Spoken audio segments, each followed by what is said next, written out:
Hey yo, what's up, guys? Welcome. It is time for day number 2 right here of phase 2. And already the week has gotten off to an absolutely amazing start as we saw not only that insane clutch coming through from crypto yesterday, but I mean, overall, a very, very exciting first day. The teams are looking to come back exceptionally strong moving into the second phase. But of course, we are excited to have all of you here. So welcome to the people already in the chat, and of course the viewers that have not hopped into the chat just yet. We are very happy, or I am very happy to have you here. So thank you so much for being here. But of course, it is going to be day number 2. Day number 2, sure. That is exactly what we're going for. But yeah, we are going to be making our way through. Yeah, LSO is a little bit, as you would say, late because I was ironing my shirt, right? Or, well, trying to get the most of it done. This collar does freak out every now and again, but whatever, it is what it is. We are here getting ready to move on through. But yeah, it is going to be that opportunity for the teams to come through with a bit of a shake-up, right? Of course, we have the map rotations and the groups down below in the video description. So be sure to check that out if you've missed out on any of that, or yeah, you just want to know, you're just curious, right? So head down, go have a bit of a gander and see what is going to be going on. Is this countdown or up? I mean, well, it was a countdown. If you're not seeing the countdown, you maybe might have to fast forward a little bit to see what's cooking. But either which way, we are going to be hopping straight on through. So DK, so you're saying to us, you're saying you want to see some haters. I don't know. But yeah, Daniel, thank you so much for the compliment. Do appreciate you. But of course, as we know, it is going to be that second day, so we are going to be looking at a little bit of a change up for the teams, at least rotation-wise, as they are going to be making their way through quite a bit of excitement. We also have a few comparisons to be looking at. Twisted Minds comparison between the first week and that second week. Looking to see where they are currently situated, and just to show you how they've stepped it up, right? So the one on the left is this week. The one on our right is going to be the one from the previous week. So let's see. Hey, we got Simples in the chat. What's up, Simp? Welcome. Hey.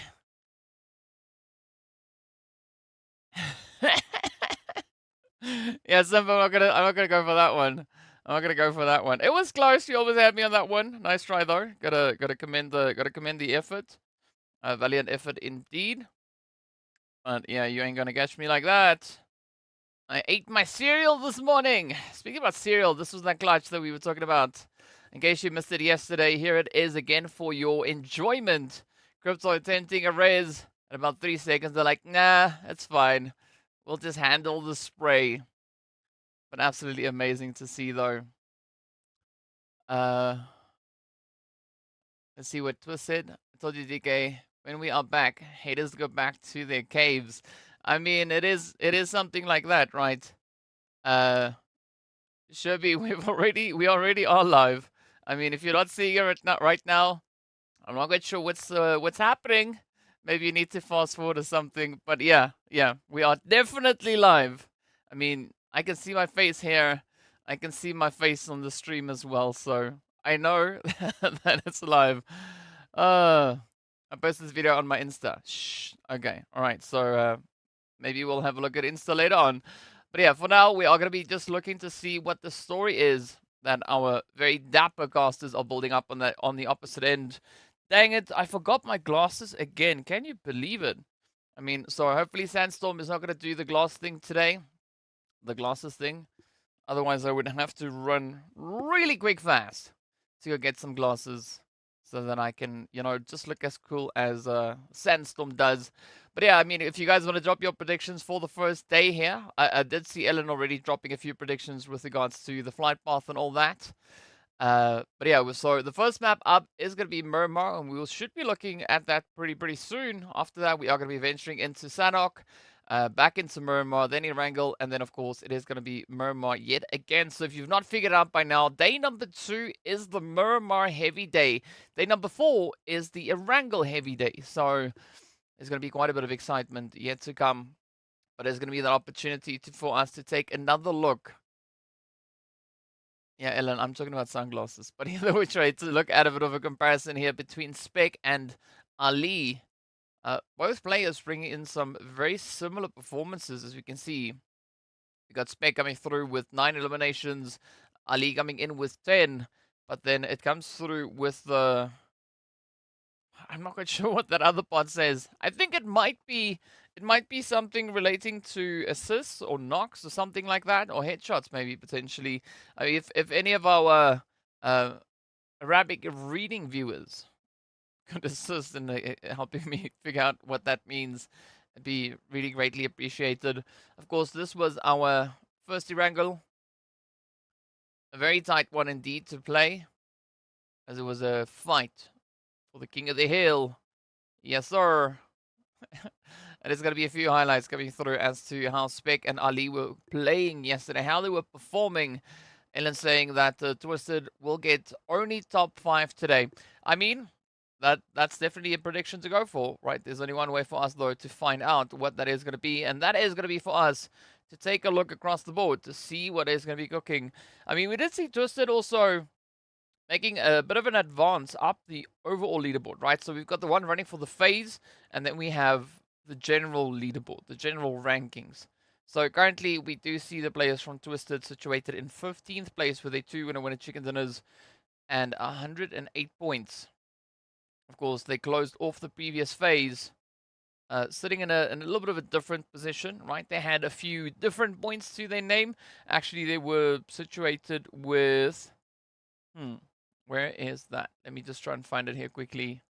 Bam, bam, bam. I know I've got it over on this side, but I want to look at it over here because it just makes more sense. I don't know why, but just let's go with that, right? So Twisted started off this phase coming into 18th position with 67 points total. So they've already added quite a few points to that. We are also then going to be taking a quick look over at the lovely Geekay's breakdown here. What's up, Jihad? Welcome, welcome, welcome. So as we know, the players coming through from the side of Geekay also doing a really good job. They were the top position team for the phase so far, 44 points, locking in the most points, out of which 24 was eliminations and 20 points came through from placements. They were definitely dominating with regards to those placement points, but what was interesting is they did that without a single winner chicken dinner.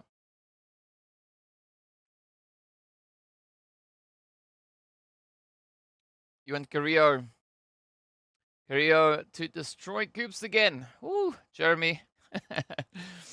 That's the goal, right? That is indeed a goal. So saying yesterday I spoke with Dami. He said, Inshallah, today we will be on top. All right. Let's see if that is going to be the case.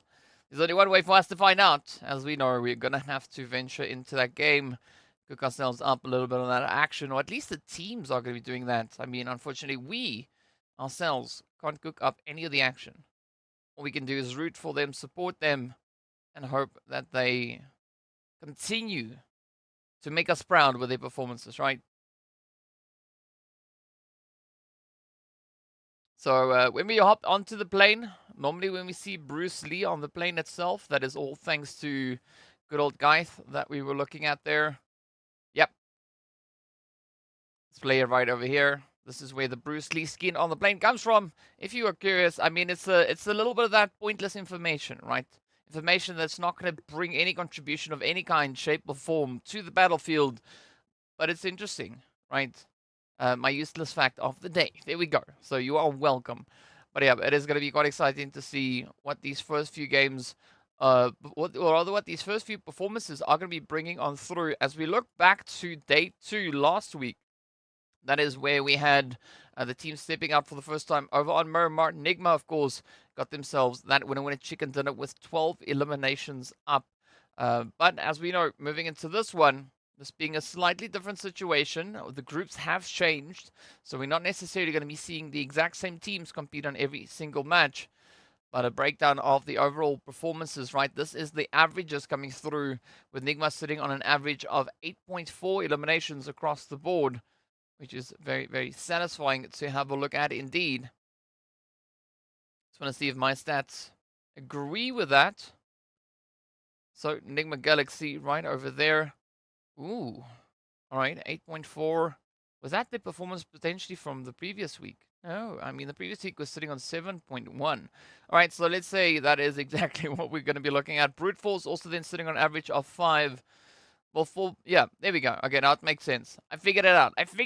It does actually correlate with the stats that I have on my end. So saying, I am the oldest fan of Alpha when Reman is still playing for them. So, you know them really, really well. Hey, we got Dead in the chat as well. Welcome, Dead. Ooh, of course, I wanted to say a big welcome to Shebri. We've seen Shebri in the chat, on the comments, rather. Shebri now managing to make it onto the actual live stream itself. So welcome, welcome, welcome. Good to have you here. Oh, nicely done here. I mean, Brute Force also a team that I think is going to be quite a bit of a thorn moving through the coming days. They showed up quite impressively over that first phase. So I'm curious to see where Brute Force is going to be looking to push towards. They concluded that first phase with 118 points in total. Can I show the list of the leaders and the MVP list? Unfortunately, I don't have a graphic for that. I'm curious to see if they're going to show it, but I can tell you who is the MVP all the way up to now. Right? I can see the stats. I just can't display them, if that makes any sense. Right? But of course, our maps for the day, as I mentioned before, we are going to be starting on Miramar, Sanhok, Miramar, Erangel, and then we're going to be heading straight back over into Miramar yet again. The final match, that is where it will be. So with regards to MVP, over the past 6 days of gameplay that we've seen so far, it's definitely Lord, sitting with 50 eliminations to their name and over 11,000 damage that they found so far. What's up, Yuri? Welcome. So that is quite the impressive stat for them to come through, right? So if you want to just have the breakdown as to who the MVP is so far for the phase, I think it was Lord as well that we saw yesterday, right? If I'm not mistaken. So there is definitely a lot of opportunity still for the players to try and change that up. Yeah. Lord is the MVP, at least for this phase so far. We get Dami right there hot on the heels. We did see this yesterday. Dami coming through with 10 eliminations, and they are sitting with 1,992 damage, where Lord is sitting with 2,292 damage. So 300 damage difference between the respective players. And that is pretty much the fight now, coming through for top place. And third, we have Spec.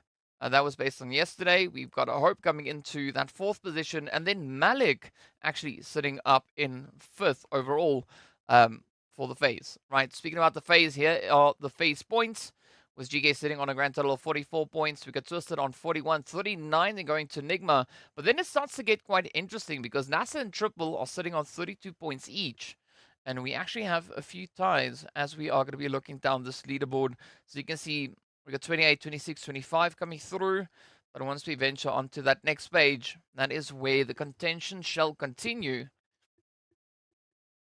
The teams are definitely stepping up. There we go. We got 4 teams sitting on 16 points each. So I'm quite excited to see if we're going to have any major shifts, major changes coming through for the remainder of the day here. John with the smash that like button. Smash. Yes, something like that, right? But of course, we have to take a look at the last little bit. So already we do see an increase from the performances, right?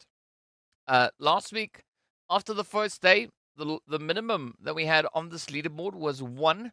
Now we're sitting up on 6. I mean, 6 also still is a position, is a figure, right? Or amount of points that is not particularly ideal, but it is going to change up, obviously, as our teams are going to be performing, looking to secure themselves even more points. But already we can see that increase, right? Already there is a bit of a jump coming through with regards to those standings. And speaking about standings, last week after the first day, CONQUEROR, they were sat all the way down in 20th position. This time around, we see them starting, well, today, all the way in 12th position. Already loving what we're seeing come through here. Let's see what Twist said. Even I miss some OG players from the Indonesia and Thailand side. But it might be interesting because new teams perform really well. Yeah, that is definitely what we see. This time, PMGC and PMWI, much more interesting. Yeah, we can see a lot of teams really putting in a lot of effort to try and qualify and to move through in towards that. So there's going to be a lot of excitement once we make it into that point as well. But yeah, meanwhile, just waiting to look at a few more graphics. Find out momentarily exactly what those are going to be. The flight path should be starting soon as well. And then we are going to be on board, heading to the first one. So Ellen came through with a prediction. Ellen, remind me what your prediction was with regards to the flight path. I know you popped in a few of those. If you guys haven't dropped your predictions yet, now would be a good time to do that. Tell me, where do you think the first zone is going to be going? Where do you think the flight path is going to be going? And if you want to be brave, tell me, who do you think is going to be the team to take the very first winner chicken here on this match, right? So drop those predictions. Curious to see who you think is going to be the one to step up. To give you a quick reminder, we had Nigma taking the dub, claiming themselves a glorious 12 elimination winner chicken dinner. And they were followed very closely by Vision coming through with 6. And then, of course, we had the GANGSTERS picking up 4 eliminations. So, yeah, we have all those teams. All 3 of those are going to be playing at least this match. So maybe there could be some correlation to come through. We don't know. We don't know. So Jihad says they want a shelter zone. Well, good luck with that one, Jihad, because it's quite difficult to find shelter on Miramar. But sure, right? We'll go with that one, right? We're also looking for a milli base. Yes, sir. Well, now, right now, let's talk about this because, I mean, those are some interesting zones indeed. But shelter and military, unfortunately, those are not locations that we have over on Miramar itself, right? So it is going to be quite challenging for that to be the case. But I like where your head's at. I like where your head's at. Southeast to northwest. Well, as you can see, the plane coming through there, and of course the flight path does reveal itself. It's going to be starting over on that eastern side, heading down into prison. Ooh, yes, Jihad. It's in the description, right? It's down in the description. Oh, thank you, Simp. I mean, I hope you're not simping, but sure, right? I'll take it. I'll take it. Either which way. It's going to be quite a challenging flight path for the teams, as it's not really allowing any of those El Pozo water treatment drops to come through, really. Let's see where it goes. Ellen, you're saying this is exactly what you said. Sure. I believe you 100%. Right. Fully accurate prediction coming through there from Ellen. I mean, that's just the way that you flex, right? That is just the way that the Norwegians do it. The zone should go to the two small islands on the east. I mean, there is a potential for that. Not exactly, but there's still a bit of a chance for it maybe to get close to that. I think the closest it could go at this point is over into Impala itself. But I also think we are going to be looking at quite a bit of hard drop action coming through. Yeah, I remember seeing the zone heading in that direction only once in the competitive scene. Speaking about competitive though, hey, Quest, they're going to have to compete for a little bit of something here. Hey, Pro Tap, welcome back. Welcome back. Jihad saying, I called Los Leones. I mean, it's close to Los Leones. It's maybe a little bit more over towards La Bendita. But sure, we'll go with that one either which way. And also during, ooh, the Vietnam PMPL. That's quite interesting. Omega, yeah, exactly. I think that was the one that they were referring to. Oh, Yuri. Thank you so much for the super chat. Appreciate you.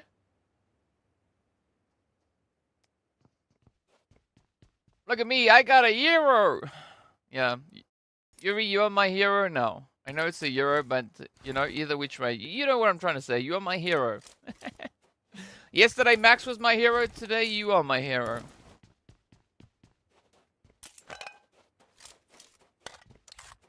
And I'm only saying that about Max because Max... well, gave hero. We did see, we had Marcus also making a super chat yesterday. So if Marcus is here, again, thank you so much for that yesterday. Everyone that has done super chats or super stickers or super something, you are super awesome, super mega epic. Big description and it's all true. As long as it's a positive one. But yeah, big W going out to Yuri. Yuri is our hero for match number 1. Speaking about heroes, R8 holding up a nice position up in towards San Martin. If you're not figuring it out by now, my segues don't make any sense, but that is the point, right? That is exactly the point. Who has checked? Who has checked on Maxman though? I spoke to Max yesterday. I'll just say thank you and all that. I don't see Max online at the moment, so yeah. Maybe Max will appear somewhere, somehow, miraculously, out of the blue.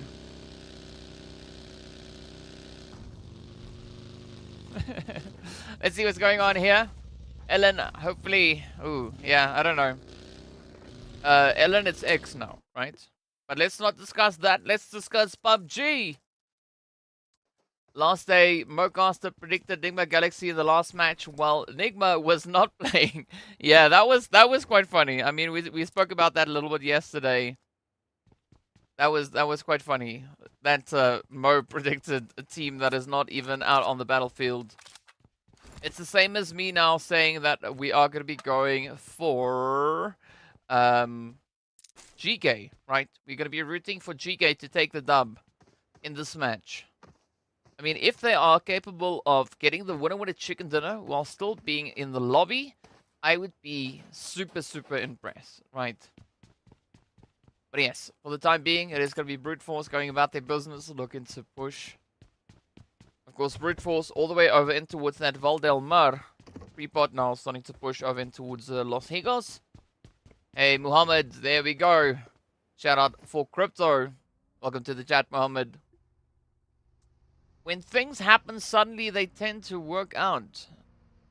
I mean, are you talking about PUBG? 100%, Ellen. That is very accurate, right?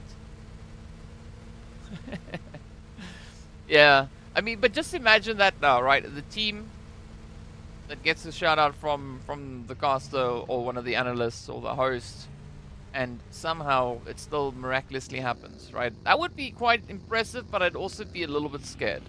Right, Zap saying, pick up 3 PMPL Africa teams who can challenge Arabia in the championship. Now I have to pick 3 teams. Okay, let's have a quick look at the teams that have made it through into PMPL, or into the MEA Championship rather. So we can make this a fair and accurate prediction, right? So moving into this one, we have... So we get Triple Esports, the World of Battle. No, this doesn't look right. Why does this not look right? No, it is. Hang on a second. Yeah. Never mind. Alright, so we got Vista, Greedy, App Golden, Rook. I would say Rook Esports for definite. I would go with Greedy and Vista. Those are my 3 picks. Those are my 3 picks coming through from the Africa side.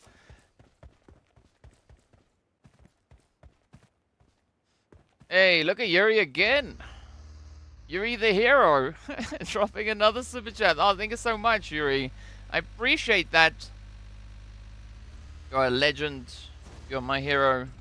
But please don't feel compelled to do that, right? Please don't. I appreciate it regardless. But here we go. West now. Ooh. Alhaji with a little bit of that monster truck action. They got Korka just up ahead of them. It does seem like GQ are opting for a 2-2 split. As you can see, Korka now rotating back over towards AZ. While we've got Tofi and Evo Station holding up more towards that western side.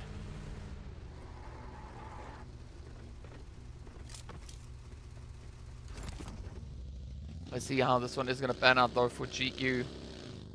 I mean, GQ already sitting with, well, 9 points. So they are definitely in need of points. So they need to play a little bit more cautiously, at least for the beginning part of the day. What's up, Genti?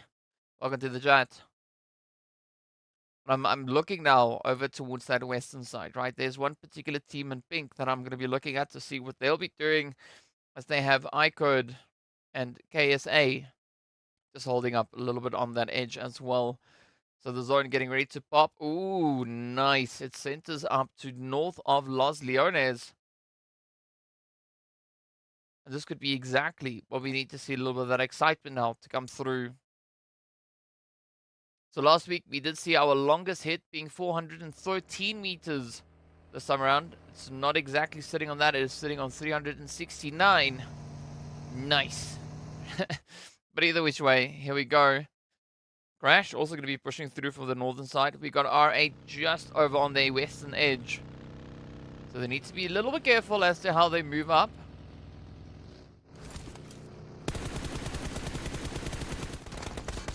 Hey, here we go.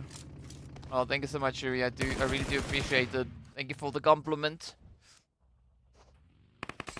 Oh, there we go. Unknown sends it out. Oh, Rolkers getting met with a little bit of a love tap there as that nade comes through. But look at Crypto though, all the way down towards that southern edge. I'm curious to see if Crypto is going to try and maybe play in behind IKURD. Come in through with a bit of a surprise here.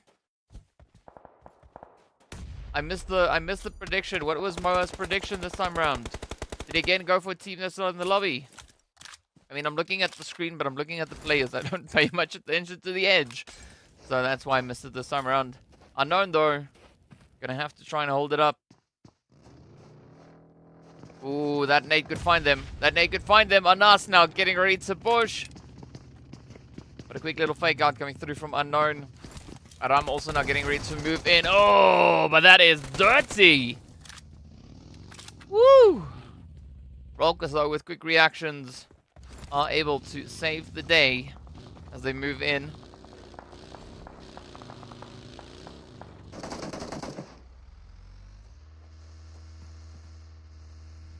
Alright, here we go. So Twisted, they have possession, at least of the edge of zone. IKURD, they're not going to stick around too much. But now they have to venture into the unknown. Right, as they've already lost their first player. Brute Force are going to be sneaking up behind them as well. All predict Nigma.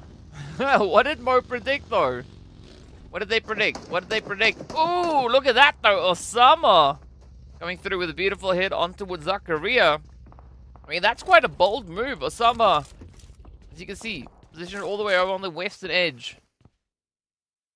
Nice little bit of hard cover, and that tree is going to be a beautiful saving grace. What's up, Sharena? Welcome, welcome, welcome. Right, but here we go. Crypto and the rest of Twisted now. Ooh, having to rotate through as the zone continues further east. Run, baby, run! Alright, so here we go. GQ. All the way up towards the northern position. They've got the GANGSTERS, Falcon, and Crash Gaming also within the vicinity. So they need to be a little bit careful, a little bit cautious. Not try to play too bold.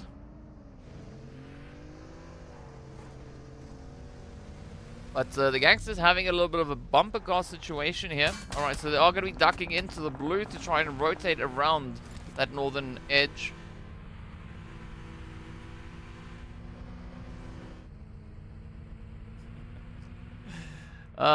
Twist. Naughty, naughty.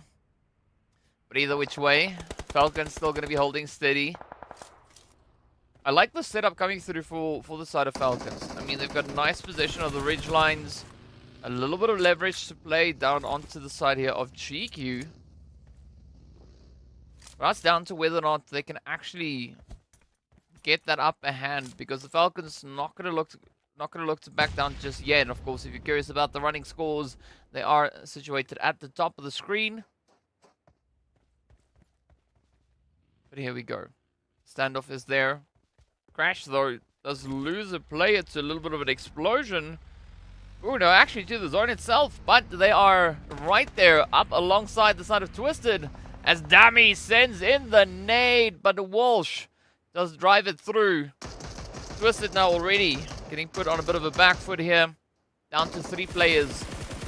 Volker's not going to try and make a run for it. Crypto's still going to be holding on the edge, but Yusuf now getting met with a beautiful spray is that M4 from Anas. Just seals their fate. Now the northern rotation is going to come in. Crypto a little bit late on that vehicle, but they are going to be looking to push on forward. Meanwhile, GQ, ooh, still trying to play over onto the crater here. This is a very, very interesting rotation coming through, though. Just saying, we say in our language, naso naso. Yeah, I'll just go with naso naso. Because that sounds fun. It sounds fun. In the meanwhile, speaking about fun, it is going to be the GANGSTERS now keeping a very keen eye on the side there of Nigma, who we see are looking to take possession of that southern edge. If the zone does move down south, that is going to be a glorious setup going in for Nigma, right? See where the zone will take them, though. Still, we do have a bit of contention up in towards those northern territories as the Falcons have found the sprays. There we go. Now this is the setup. This is the setup. Nigma, they are sorted. They are absolutely sorted. That is an amazing position to be in. And it's going to be a very tough one to contest. We got Twisted also then pushing through from that western side itself. Looking to see if they can maybe make up a bit of ground here. But KSA, you know, having to defend. Oh, don't worry. Comes through with the knock over onto its Crypto. Almost the confirmation. Yep, there it is. Osama gets it in. Nice little cheeky hit.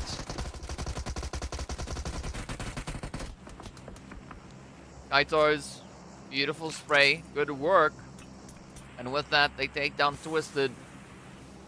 So, yeah, a lot of excitement. But this is going to be the beauty of Los Leones. The teams are going to be tested, tried to see if they can hold on.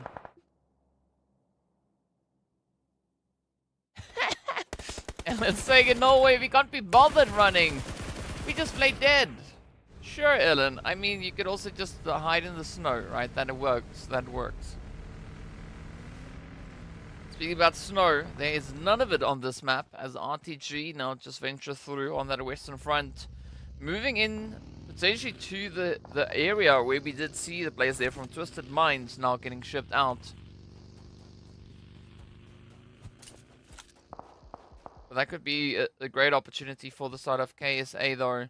Up north, Falcons. GQ, NASR. Yeah, I'm not quite sure what to make of that. But see, I told you, this position going through here from Nigma is going to be phenomenal. As long as Rauf remembers to reload. Because it is quite challenging firing off hits.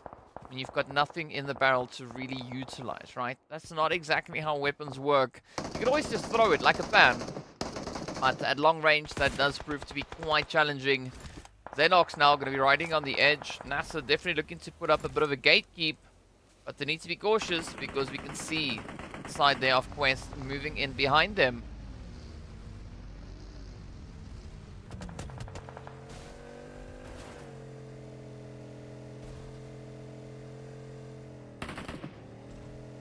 Right, so now is going to be the time for rotations and all the lovely stuff to come through.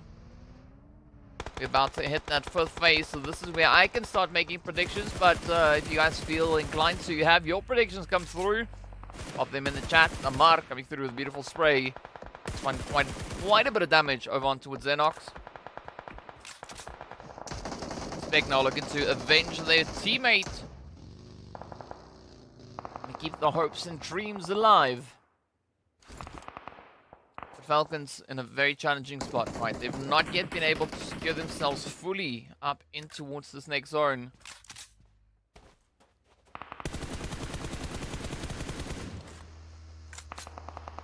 That's not going to stop them from trying, though. Just gained that entry point. And now there's so much work to do. NASR, West. Whoa. Going to be looking to apply a little bit of that pressure. I love how your head pops through. I mean, that is the indication of a really tall person. You can't sit in a supercar because, you know, you need sunroof. Speaking about sunroof, though, Alhaji Kante now moving in. Oh, trying to find a bit of an angle. Yusuf almost does get the tray on towards Alhaji. Vision is going to be the next team to fall.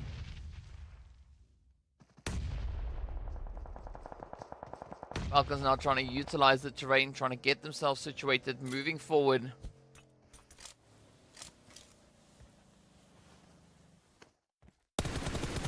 Oh, nice. Come on, Quest. See the eliminations coming through. Nigma is sitting already up on 6. You got Quest and Falcons sitting on 4 each. So very fair trade between both teams here. As both of them are down to only 3 remaining players. But Aziz, it's a very bold position to be holding on to. Oh, now making noise in all directions. But with that shift moving up north, it does seem like it's shifted in favor of the only one, right? They've got that elevation now to play from. The trade is up. The trade is up. West now just trying to duck as much of that as they can, trying to avoid it. CONQUEROR Iraq also bringing in their own contribution, trying to lay on that third-party play.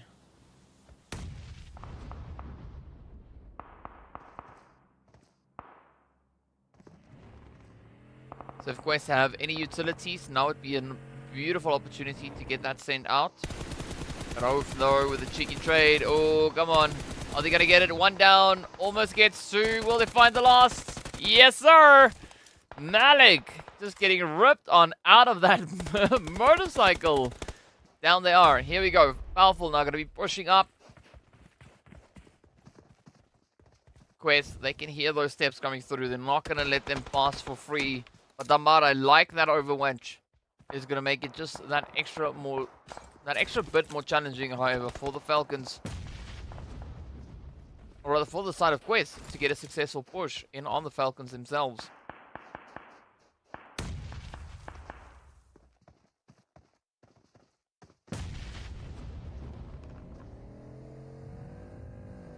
You got to commend the Falcons, not backing out of this opportunity. Amar again is going to be taking the lead for the team with the most elims up so far. Aziz, ooh, they've been spotted. CONQUEROR Iraq, going to sneak in those third-party plays. But will we see Falcons find a successful push? Are they going to be able to gain that entry? Ooh, that nade now coming up to Kante. Could be what they need. This is going to force them to flinch, but Yusuf, though, does get traded.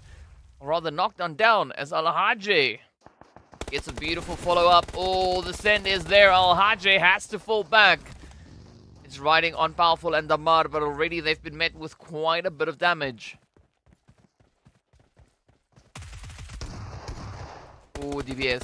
DBS. No, that's the S12K, sorry. But here we go. Damar taking quite a bit of damage. Powerful now has a great opportunity to try and clutch it out. Yes, indeed. It is actually Conqueror coming through with a helping hand. Now, Powerful does fall. And this is Aziz. Now trying to get themselves healed up. But so much pressure coming through as we do see IKURD also now stepping in. But we got R8 also just going to be hanging in the wing. Talk about upsets. Right, there is just a plethora of those coming through.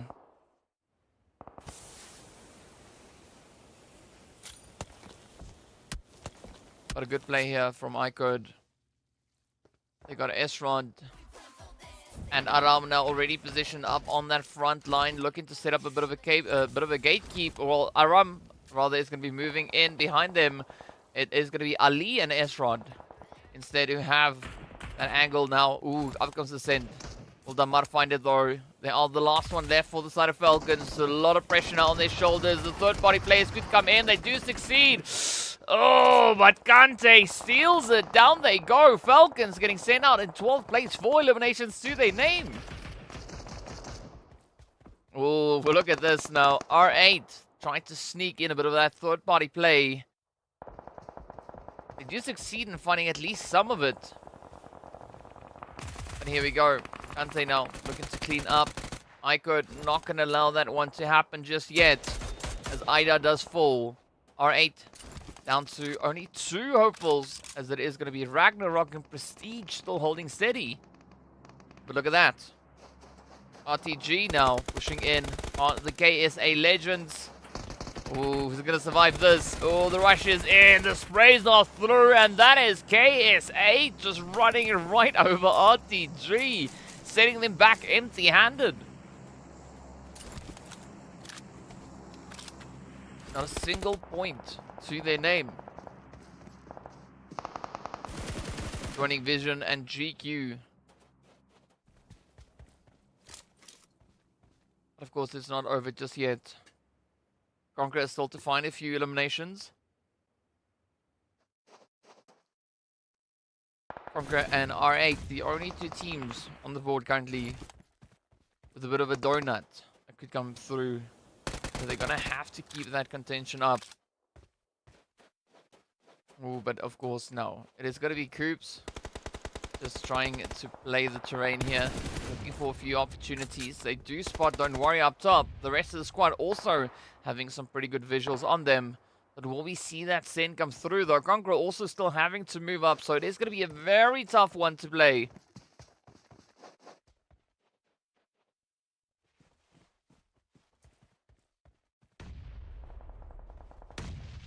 So no one really in a position to assert any dominance at this point as the zone is going to be moving up. Oh, it plays again into the hands there of the only one.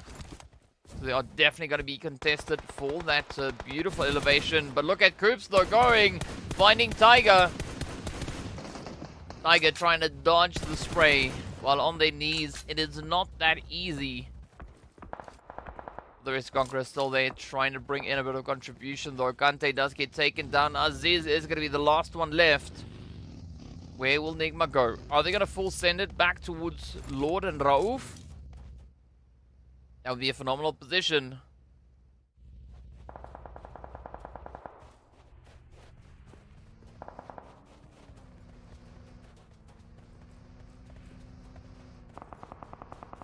Right, so Coops now just waiting, timing that shot.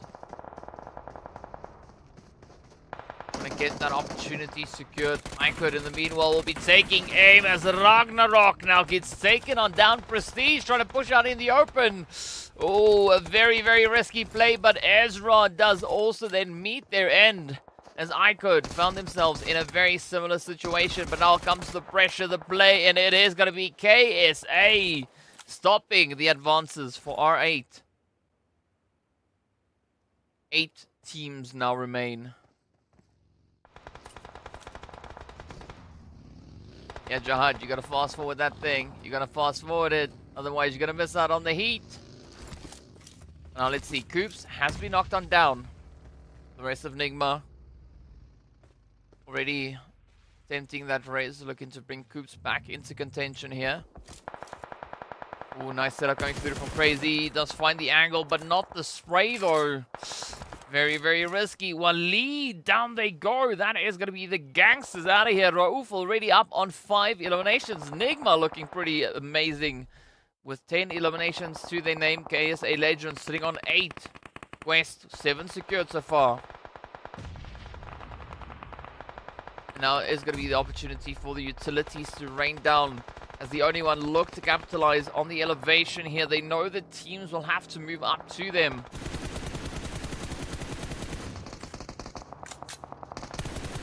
Oh, here we go. Here we go. Oh, valiant effort being brought through though. Conqueror trying so hard. Levo is going to be the final contender. They are going to get rushed. Look at Coops go. Look at Coops go. Quest is down. We've got 6 teams now remaining. Oh, Raouf though with the nade. Does close it up. Conqueror Iraq getting shipped on out. And off they go. 5 teams left to fight for the first winner chicken dinner of the day. The one and only sitting on 6 comfortable eliminations. They've got 3 players up still. Oof, but they could find a play over on towards Coops. Meanwhile, Crash, Brute Force, down on towards that southern edge. Talk about tough positions to play from. Coops now trying to see if they can maybe find Luffy. They have sent out that molly. Didn't really find the connection they've wanted. But Coops now going to try and retreat. Down they go. Luffy with the easy hit. Just listen to the cacophony of shots going off there. As Crash also now get backed on up. 4 teams remain. Brute Force yet to find a bit of a position up on this heel side. I think it's safe to say that it is going to be an uphill battle, especially now for Brute Force. We've got a 20 Elam prediction coming through. Let's see if that will be the situation. As Nigma already sitting on 13. KSA Legends sitting on 9. Ooh, Hassan with 6 though. Dead coming through saying, bro, I predicted Nigma to take the dub with 13 Elams. Well, they've got 13 up, but they're nowhere near the winner chicken dinner just yet. They do have some phenomenal numbers. We can't argue that, but we have hit that 9th stage. The pressure is going to boil down to this final few plays. Brute Force about to get enveloped by the blue zone, as it is going to be forcing their hand. Coops though finds the spray over on towards Luffy. Here we go. Ooh. Nice little cheeky trade there from Alush. Coops though finds one in response. Now the rush is on. The pressure is there. Nigma going to be looking to claim themselves potential victory here. Ooh, 8-0 spots it out. Down they go. Neo's in a world of trouble. The sprays are in and we're down to 3. KSA Legends just riding the edge. Sitting on those 10 Elams. The only one sitting up on 8. Nigma on 15 already. Oh, still 4 other players. 5 other players for them to go at. So best case scenario, they would probably hit 18 if they were able to find every single player left. But the KSA Legends are just going to be hugging the edge of that cliff. Oh, waiting for the top to be decided, and it's going to be absolute carnage. Hassan finds the nade up into Lord, now coming through with the rush. Kato's now going to be making the push up top. Oh, quick reaction as Alush gets spotted. Nigma getting flushed out in 3rd. KSA Legends, the only one, now going to be fighting for possession of the top. Oh, but the trades are in, the rush is there. Don't worry, getting overpowered, and it is going to be the end of the road as the KSA Legends secure themselves the first victory of the day, the first winner chicken dinner. What a beautiful performance that was. They did so with 14 eliminations to their name. absolutely phenomenal play coming through from them there.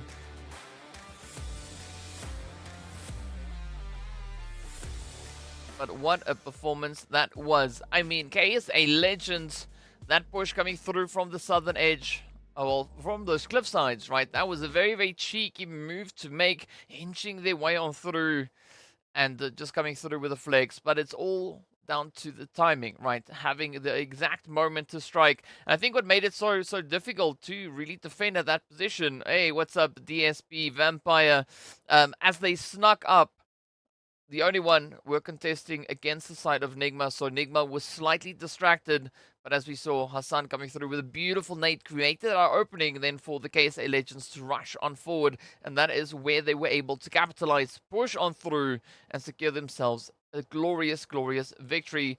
But of course, speaking about victories, we are going to be taking a look at those points pretty soon as well. When I said KSA, or did I say KSI again? KSA, that's what I'm referring to. But yes, the KSA Legends. I'm pretty sure I said KSA. Well, whichever way. It's too late to take it back now, but well done to them regardless. We should be heading into those points momentarily. Yes, sir, here it is. The points on board. 24 points going over to the KSA Legends. We got Nigma Galaxy coming through with 20 points, and the only one picking up 15, 9 of which has come through from the eliminations, but a heavy hand being brought through there by the Legends and Nigma. They just had an absolutely phenomenal play. Gotta love it though, gotta love it. The 7 elims then also coming through there for the side of Quest. So if Mustache was here, they would have been very happy. R8, RTG, Vision, and Team GQ. Securing themselves the donuts. Yeah, Elowen. No, I know. I mean, I can take a bit of trolling, right? I can take it. I'm wearing my big boy pants today, so you know, yeah. But this is amazing spray coming through from Rauf. Going bra bra bra. Taka taka. And then whoop. Yep, yes sir. There we go. Malik getting just absolutely uprooted. Ripped out of that one. But you gotta love it. There, Alowin, if I haven't said hello yet, hello and welcome. Some good sprays coming through from the side of Damar there as well. I mean, again, a very satisfying match, right? Miramar just so action-packed. And that's what we love, because the teams have definitely honed the aggression coming through from that first phase up into this one. Easy claps there for S-Rod. I mean, that is kind of the way that you want these elims to go. But just look at the Legends. I mean, they just stepped up. Oh. Brah! Finding it in. Oof, some beautiful plays indeed. But Nigma, again, so aggressive. You just gotta like it. Vampire saying, next match will be dominated by Twisted Minds. Alright, that is a fair call to make. And as we know, they are going to be playing the next one. So if at any point you guys are curious as to the rotations and the maps for the day, just head on down in the description. I've posted there for your convenience. So you can know exactly who is going to be playing which match, where they are, etc, etc. But this is where things now started to become a little bit more challenging, pushing up the ridge, right? The Legends slowly encroaching down from the edge there. Trying to find that opportunity, that opening. Coop's already doing quite a bit of work up top. Oof, but I love this barrage of utility just finding its way down onto the side there of Brute Force. See, and this is where it went south for Nigma. Ooh. Pretty action, right? We gotta love all of that as the teams just keep it so tight and competitive. We love it. It's a lot of fun. We got about 4 minutes and a bit of change left before we head into game number 2. And of course, for match number 2, we are going to be heading, or venturing rather, over onto Sanhok. So we will be seeing the return of Geekay, ONYX, Sly Machine, as well as Triple Esports. But we also then need to take a look at the graph breakdown, right? The aggression, aka the damage, as well as that conversion rate So from what we can see, we do see that KSA had a very successful run, right? 2,500 damage dealt, 14 eliminations coming through from that. Nigma, over aggressive, right? Just causing so much carnage all over the place. Maybe not over aggressive, but definitely quite aggressive. With Hassan being our MVP, 8 eliminations to their name. Coops coming through with 12-12 damage. Rauf picking up a glorious 1-8 finish. Freak with the longest hit. And APK Rhino coming through with the greatest distance traveled in this past match. I mean, 12.22 kilometers, that is surprisingly low based on the numbers that we've seen so far for a map like Miramar. But regardless, it was still a glorious run. There's always time when everyone launch on them. Wait, okay, so need, oh, alright. But either which way, oh, it's gym time, followed by playtime. Gym time is important. Yes, sir. You gotta get that gym time in, right? That's why my shirt is the way it is. But either which way, we're not here to discuss shirts. We'll be looking at points. As there's gonna be a breakdown between Koops and Hassan, sitting with their respective points on board. 5 going to Koops, 8 going over to the side there for Hassan, as we just saw. Nigma performed pretty well. Yes, indeed, they did. General and a buddy. I know it says a booty, but I say a buddy. They are underrated players. Yes, agree with you on that one. Because of the flight path and zone. I'm a little bit lost, Jad, but sure. I'll just go with yes. Yes. Whichever one it was. But as we are going to be venturing over into Sanhok, we are about 2 minutes away from getting straight into that. So if you want to give a prediction as to who you think is going to be taking the dub, we are not going to be looking at CONQUEROR, Iraq, IKURD, NASR, or Vision, as they are going to be sitting this one out. But as I said before, Geekay, ONYX, Sly, and of course the players there from Triple are going to be joining us out on the battlefield. Now, this being Sanhok, flight path, not that important. The zone, the first initial zone, is going to be the important one, but also looking at how the teams are getting themselves situated and positioned within that zone. So if you want to give a prediction as to who you think is going to be the one to take it, where that zone is going to be going as well, drop it in the chat for us right there. The last one we saw yesterday went over onto the quarry side, close to quarry. So, yeah.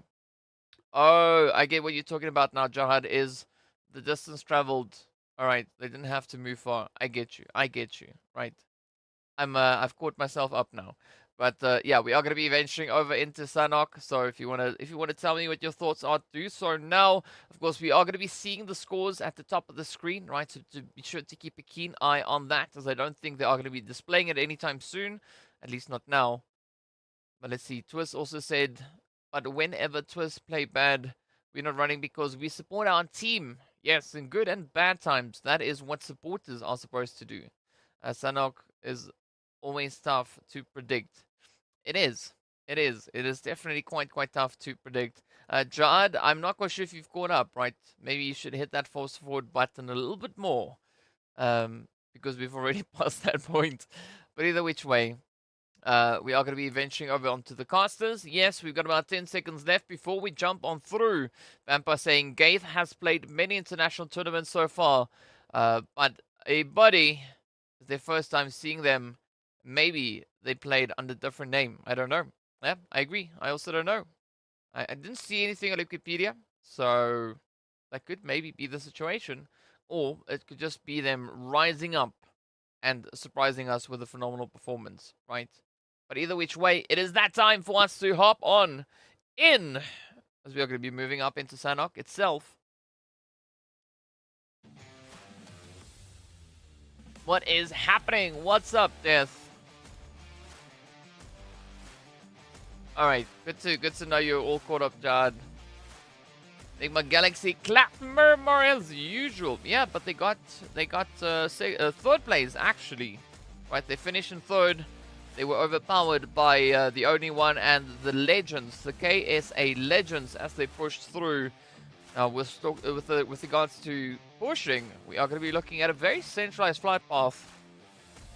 So there will be ample opportunities for the teams to get themselves situated and very well dispersed all over the place. So let's see what that spread is going to be and where these teams are going to be looking to take their occupation. Nigma with an interesting drop though. Freak. Almost heading straight on down. Yeah, Alowin, that's the idea, right? So I'm saying like, hey, buddy, right? Instead of saying, hey, buddy, I say, hey, buddy. So A-Y. Hey, buddy.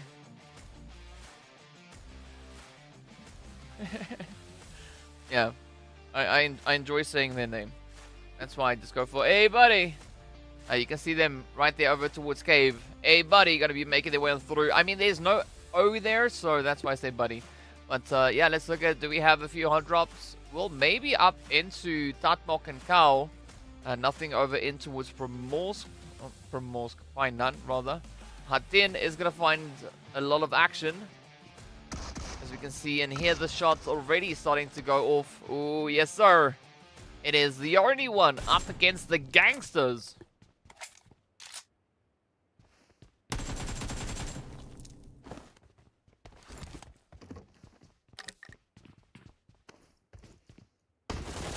There we go. Ooh, nice. Malik. Beautiful angle there on towards Mumbai.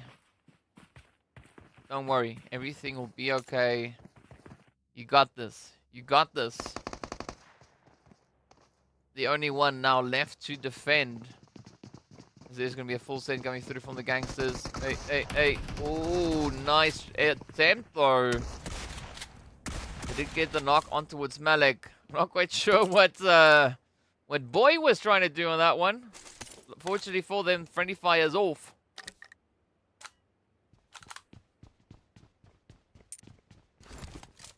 But yeah, I mean, we've not really seen a squad getting wiped this quickly on Sanhok yet. The predictions are in. It is going to be R8, Nigma, RTG, Falcons, and GK. Alright, I'm just double checking that we don't have a prediction for a team that's not in the lobby. Well, it's safe to say that this time Mo definitely did pick a team that is playing. So well done to Mo. Ellen predicting a southwest circle. Oh, look at you, Ellen. Huh? Ellen coming through with I don't buy that one though, but nice try. Nice try. Nice try. Let's see what is going to come through up in the north though. Brute Force, Quest. Not exactly in a hot drop, but this could develop into a little bit of a heated situation as the first phase is already getting ready to close on up. Blue Zone is going to be on the move.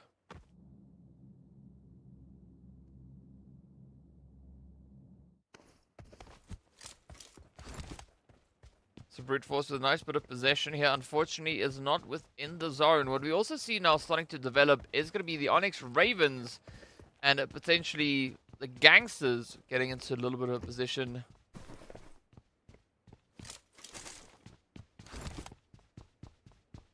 I mean, if you predict Nigma every single match,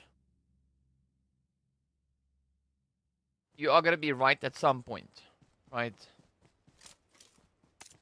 You are going to be right at some point.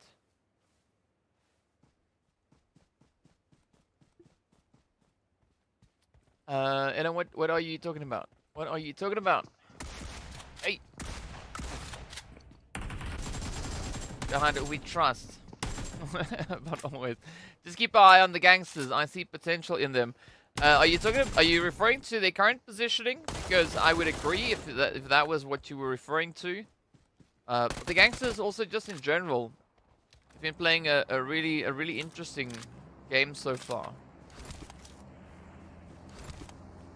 I mean, if you look back at what they've done over on that first phase,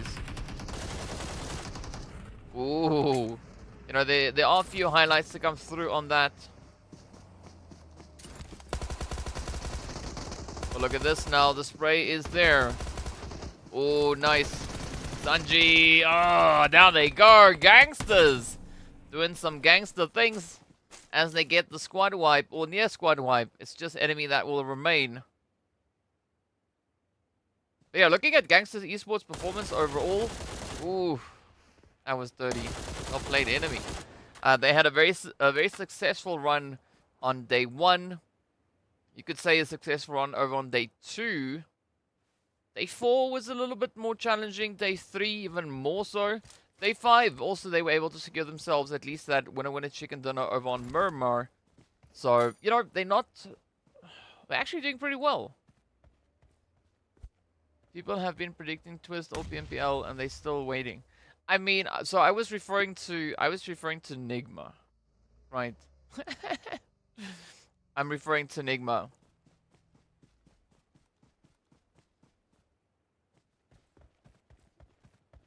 So yeah, curious to see how that one is gonna play out. In the meanwhile, GANGSTERS now still pushing up, heading into the mountains, looking to play a little bit of elevation. Curious to see if they are gonna be able to find enemy though. Hey, welcome to the chat, Umar. This lobby is pure aggression, very different from other regions. Yeah, I mean, these teams are not wasting any time, right? They are getting right down to business. Ooh, up comes Al-Haji though. Ooh, Prestige. I like that pre-fire. Oh, that was nasty. Al-Haji. Goodness gracious me. Right now, SK's on. Sending a nade over to Kante is like, please, please, please don't come this way. I promise I'll do push-ups for free.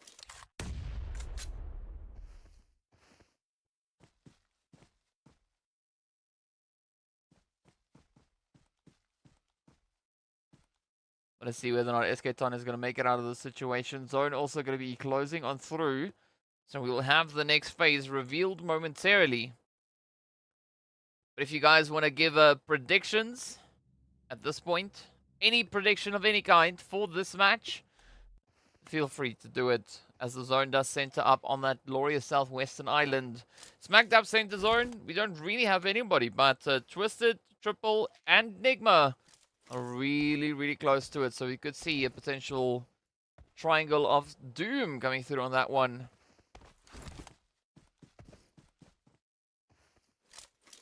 Alright, so Vampire says the zone is going to pull towards ruins. Ooh, that'd be interesting. In the meanwhile, Kante getting taken down. SK Ton was just joking with the comment that I made. But Al-Haji is not going to joke around. They're going to mean business. They wanted a little bit of that repayment, but now Brute Force are going to come swinging in as well. And that could maybe bring in a bit of an upset. I'm not quite sure whether or not SK Ton is actually going to be able to survive that. They are going to get spotted out very, very soon.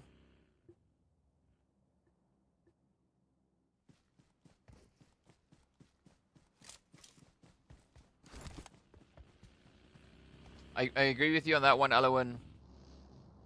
You don't necessarily want to... You don't want to nerf it. Just to make it a little bit more harder to find. Pretty much like what SK Ton's doing here. Making themselves quite scarce. Just a chicken if they can defend by none. Hey, that could be. It could be. Ooh, but it's definitely not going to be for SK Ton. As Adar does secure the play, and that is going to be the end of the road.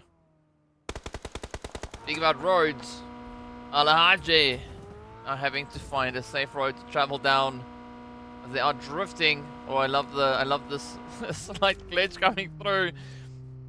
As Al-Haji now just parks on up. Oh, no, no. GK. Yeah, it's done. Quest, they are finished. Our third team now to join the lobby.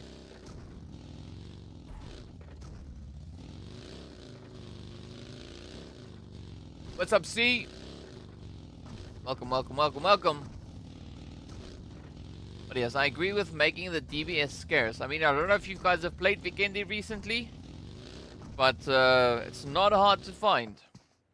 It is, however, sometimes quite challenging to find an AR or even a Bolty on Vikendi.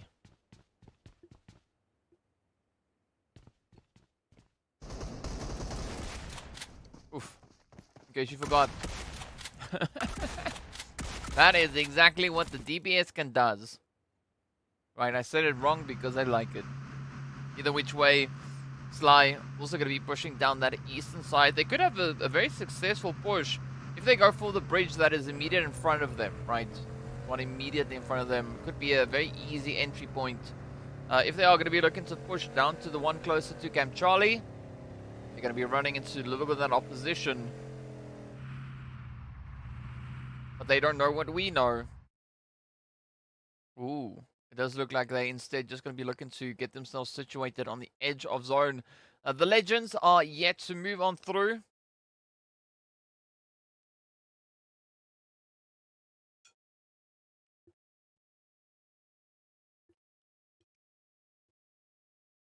Ooh. This could be exactly the play that they need now to bring in. Moving up on that edge. Of course, referring to the Legends. It means we saw that zone at least over on towards the western front. Completely uncontested, right? The only team close to that is going to be the side of Triple. Who called Ruins? Who called Ruins? I know someone called Ruins. I saw that. I saw that. I'm trying to find it in the chat. Oh, but in the meanwhile, it's going to be Twist now just doubling down on the aggression here. The spray's coming through. Hey, hey, hey. Evo Station.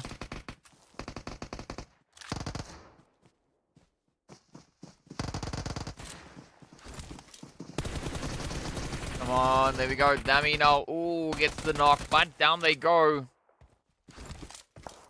I like this though for GQ. I mean, really finding quite a devastating blow into the side of Twisted. Anas gonna be holding up.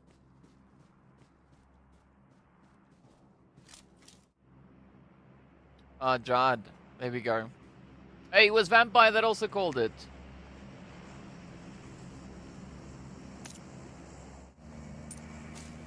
Alright, so GQ now. Yeah, Vampire. GG. Well done. Well done.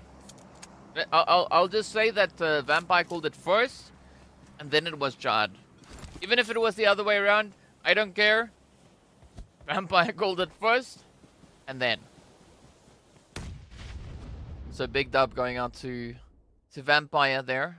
Ellen still sticking on Twisted. I mean, on us, as we know, they could maybe still make some magic happen over here. Welcome to the chat, Zion. That's Sly. I like this play. Testing Nigma down on towards that southern side as they now look to push further on back. Ooh, but Crash finding Rauf on the opposite end. Ooh, this could be quite a bit of an exciting play.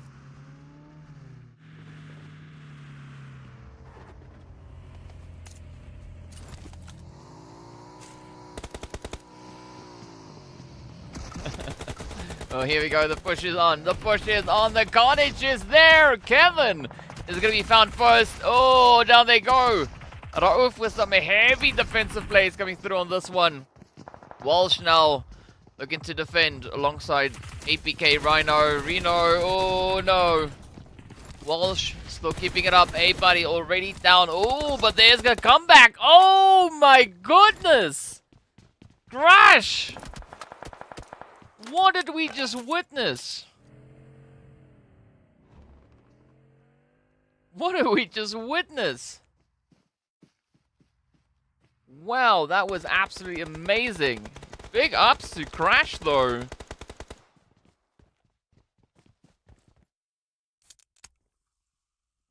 But we are going to be moving on.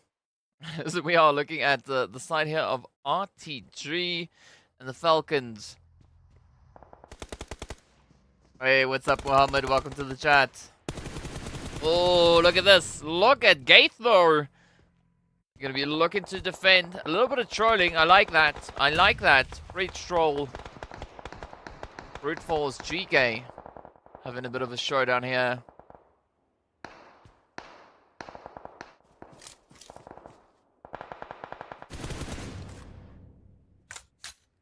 Honestly, Death. Honestly, at this point, I think they might maybe make a top 5 play. Right? That's my prediction. I think they might maybe make a top 5 play, at least in this match. Anas is a survivor. So that's what I'm calling. That's what I'm calling. I like what Brute Force were doing here as well. Not allowing anyone to get the upper hand on them. Geekay is now down to Ragnar and Hope. But look at ABDE. Very bold, right? Just rushing over the bridge. Like a nice little Sunday stroll. It's like, you know what? It's fine. I'm just going to push on through. Hey, Satsuro. Welcome to the chat. You're late, but you're here, so welcome. Brute Force, though. Ooh, I like that spray from Kalaga. But now they're going to have to... Ooh. Put their weapons where their sights are. Sly just laying into the side of Falcons. Picking up 2 already. Ooh, but Brute Force also now biting off a bit of a tough pill on this one. Up comes the rush. Brute Force going to be looking to close it up. They got RTG just up ahead. Neo's no stranger to the aggression here.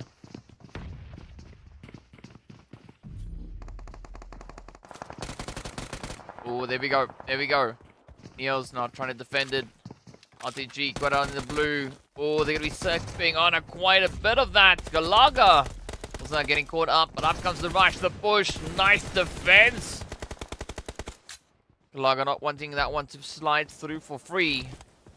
Brute Force now really having to work their way on in, but there's a great opportunity to get the finish. Meanwhile, they're going to go fishing as well.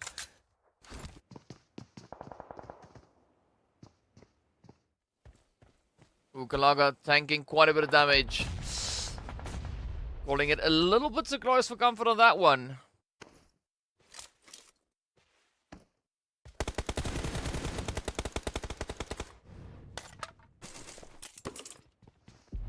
Zion, I'm here. You'll see me in a bit. You'll see me in a bit. You'll see me in a bit. We gotta focus on the match though, right? We gotta focus on the match.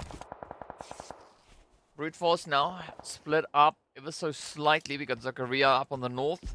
We got Freepod now looking to maybe rejoin them there, but they don't want to lose sight of RTG. But RTG, they don't have many options left. They have to push forward. They need to play for that position up in towards the zone. But look at this though, triple. Oh, just running right over Crash.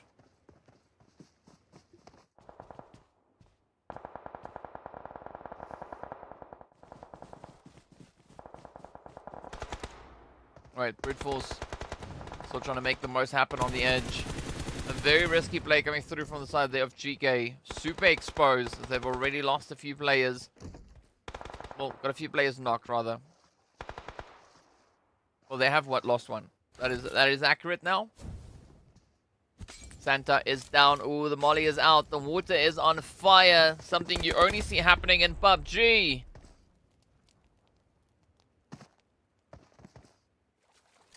We're down to our final 9 teams.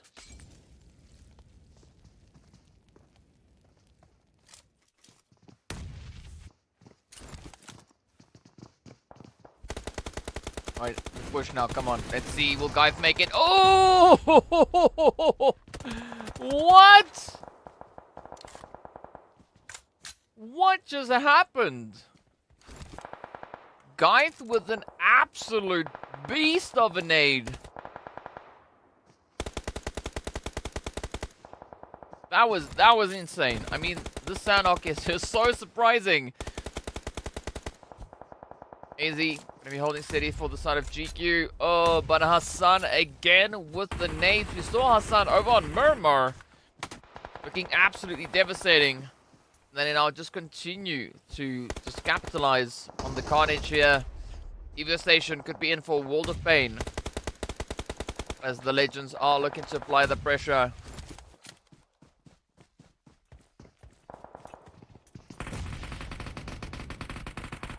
Oh, there we go. There we have it. GQ getting eliminated. But now, oh, GK also going to be caught out in the open as they too tried to push through. RTG trying to meet them with a little bit of aggression. Oh, but look at this. Yep, Ragnar. Down they go. Such an exposed position. The final hits, of course, being confirmed in by the side there of the GANGSTERS. Already find themselves sitting on a very comfortable 10 eliminations. But But now the repayment is in. Malik does get found.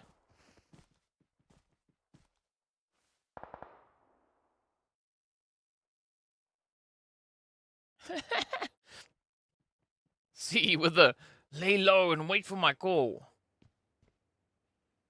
Well, that's not going to happen anymore. Well, actually, wait, hang on. I said top 5. And, well, they made top 5.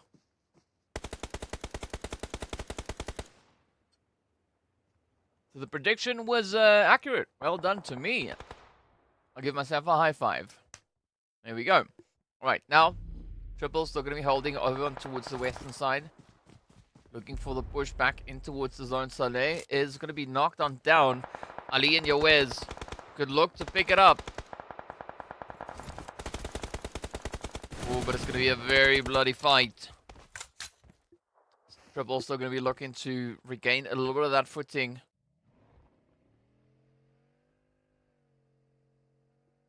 Right, so Jihad coming through with a prediction on that one. Oh, but look at this. Look at this. Oh! Osama with the hit, though. We still have 13 players up. Alright, so the heat is on.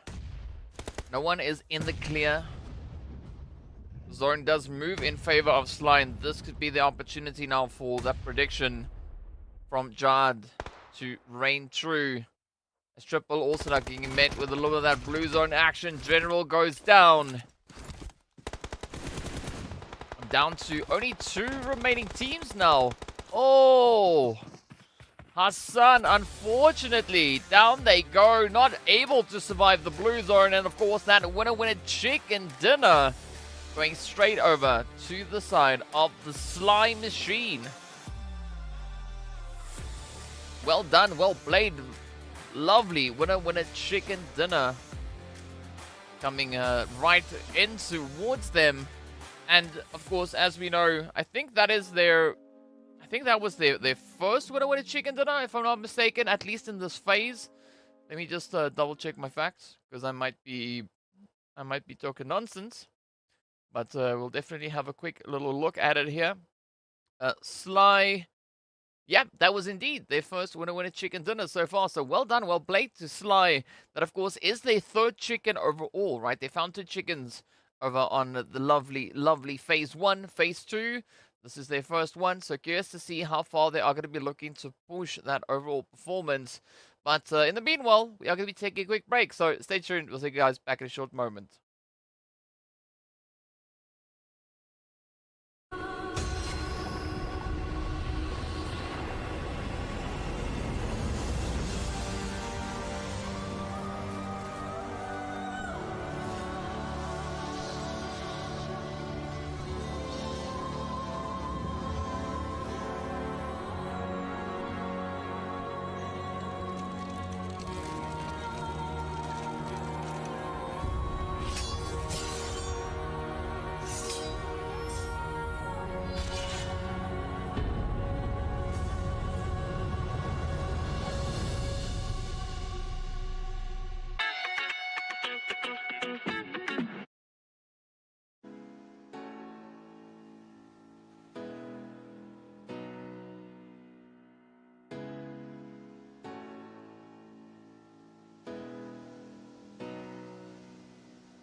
I mean, you can pick a fight, you can puck a fight. Whichever one works for you, right? That is what it's all going to come down to at the end. But as we know, speaking about ends, right? The next match is going to end up over on the lovely, lovely Miramar for game number 3. But before we get anywhere near that, we need to take a look at points. We need to take a look at damage and all the lovely stats that come in alongside all of that. So it's going to be another round of excitement to come through. as we did see a very strong effort being brought through from the side of Sly, getting themselves a very well-deserved winner chicken dinner, 10 eliminations to boot with that, so that does put them quite squarely on 20 points to come through, but we need to see what the rest of the teams did and how many points, however, they were able to secure, so we are going to be venturing over in towards that momentarily, but I gotta say, I mean, for the Sly side, things are definitely looking pretty good. Sanhok definitely being one of those maps that allows teams to bring in a bit of an upset, right? The last Sanhok map that we had, of course, that was all the way back over on, well, the last Sanhok of day 2 was a while ago, as we know, all the way back in phase number 1.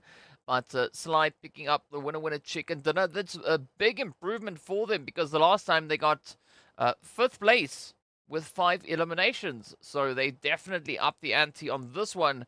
The Legends coming through with another strong performance, picking themselves up 14 points. So again, a back-to-back top 3 finish on their end. The GANGSTERS also then sitting on 14 points, but they had a very heavy hand. 10 eliminations to come through. We see 4 teams sitting with 4 points, right? Twisted, GK, Team GQ, as well as the Crash Gaming squad. And then as we move over onto this last page, Falcons and the only 2 teams that were not able to find themselves a decent helping of points. But it is what it is. Twist saying the next match, they think Twisted are not going to be playing. Well, let's get a quick confirmation on that. It is going to be match number 3. Yeah, indeed, you are 100% accurate with that. GANGSTERS, RTG, Falcons, and Twisted are not going to be playing in the next one.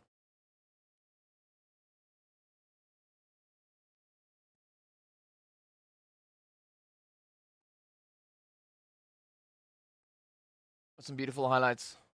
Again, I mean, these teams are just playing such phenomenal PUBG. I mean, look at that nade from Attacker. We didn't exactly get to watch this fight, but it was still a very exciting one to see come through in the feed. And now we had the opportunity to see exactly how it all went down. Galago with some quick defensive shots there. And of course, Pre-Pod went fishing, trying to pick up a few trades along the way. Oh, I don't know how APK Rhino did not see that one coming.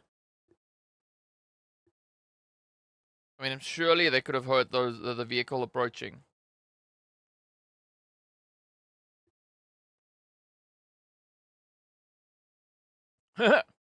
Ellen. Let's hope another team wins Miramar. Well, I think that's exactly what's going to happen. So a very accurate call coming through there from Ellen. Well done. Definitely big brain thinking, right?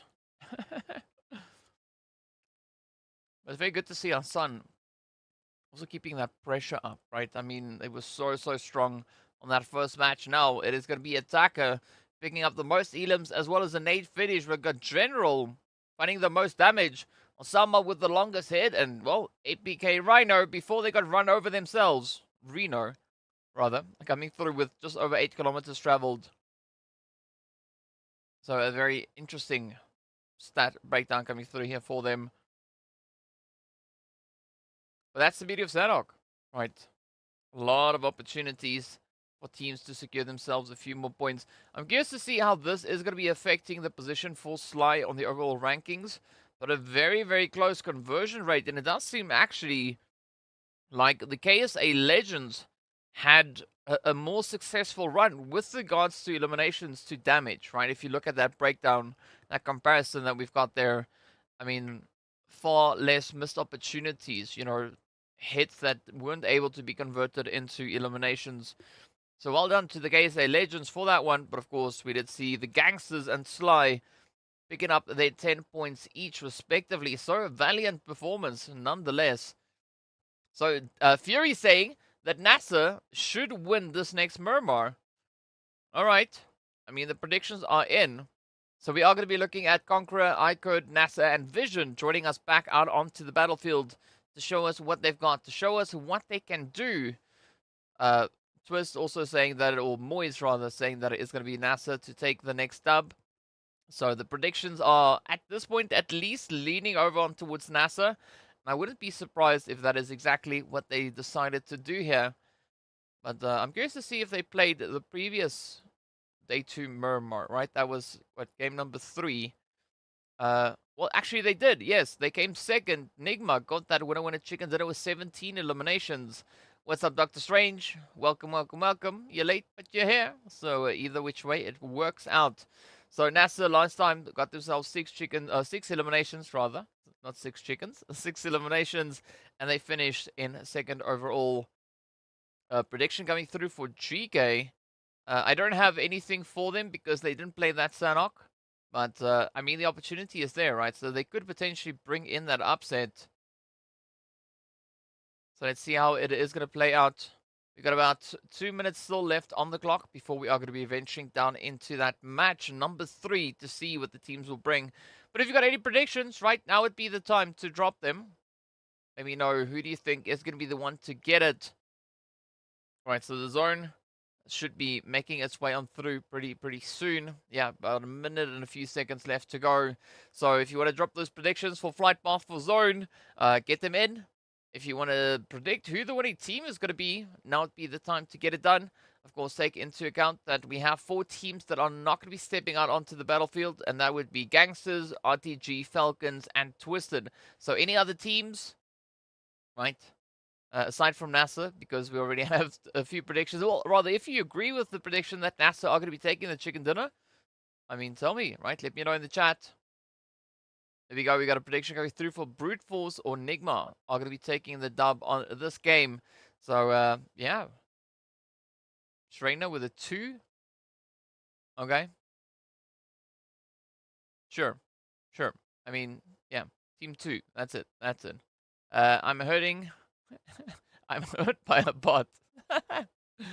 Oh, that's funny. All right, so Tua is saying it's going to be NASA and or Nigma to get that winner chicken dinner.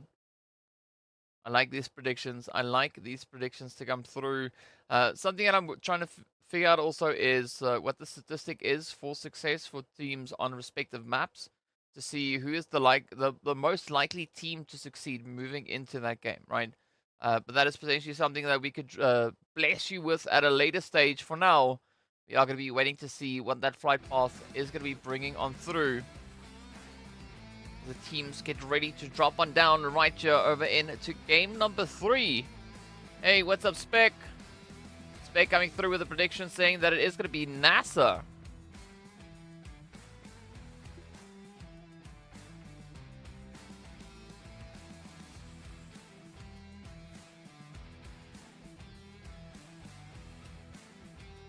I don't know if that is Spec. Or just someone with the name of Spec. But either which way, welcome to the chat. Good to have you here. As we look onto that flight path, we can see it now sitting gloriously all the way from Oasis. No team's really dropping down into Oasis, but this time around, it's not going to be moving down south. It is going to be moving towards those islands. So the potential for the zone to still shift onto the islands is there.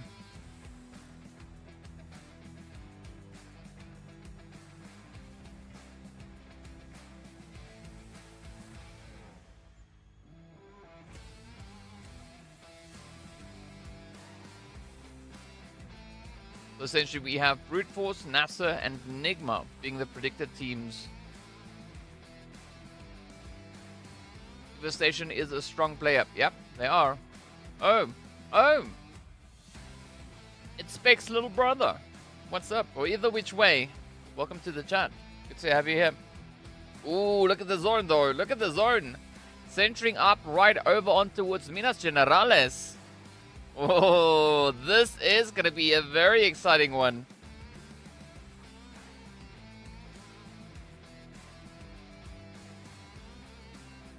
Shreina coming through with the Chumacera prediction.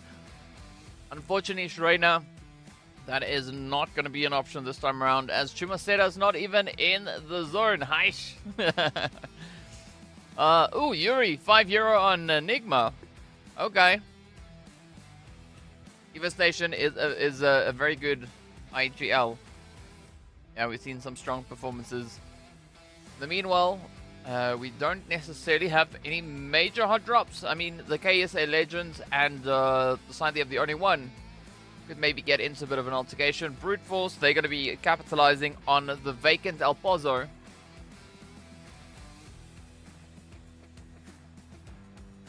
So that is going to be a nice setup to work with.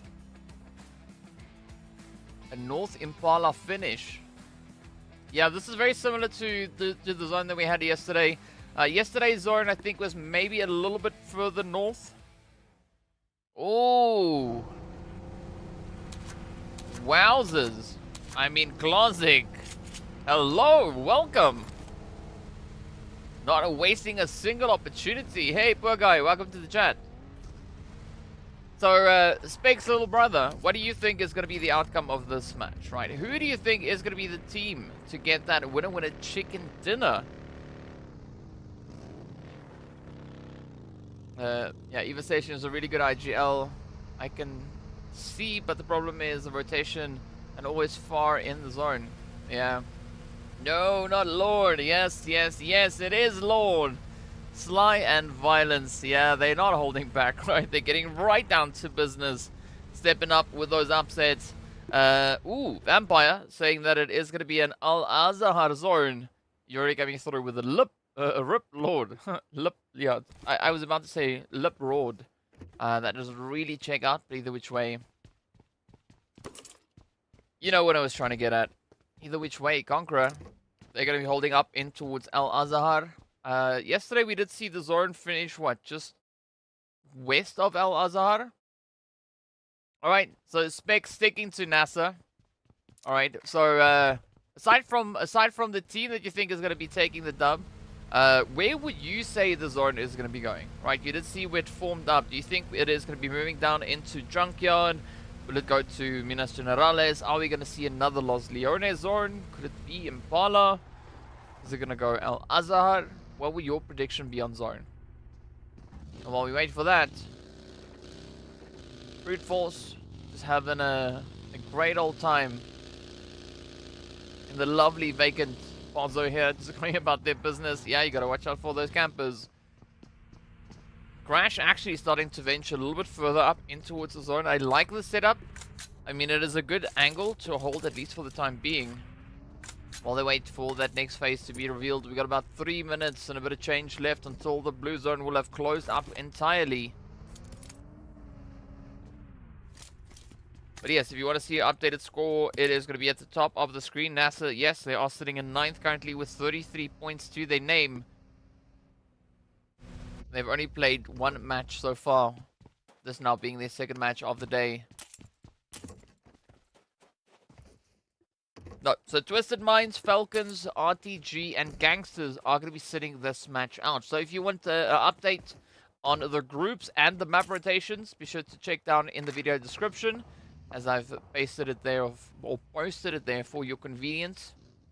So each day has the respective map rotations, as well as which teams are going to be playing on that. It just makes it a little bit easier to figure out where we are. Speaking about where we are in Los Leones right now with the Legends. Just rolling on through. We got Sly holding up. I'm curious to see whether or not the only one are going to be looking to maybe tap away there at the Legends themselves, because they are relatively close to each other.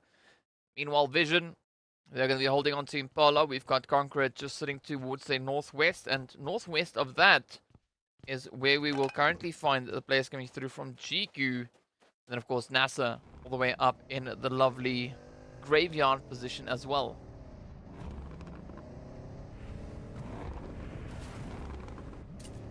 Alright, the predictions are in. We got Nigma, R8, and Crash.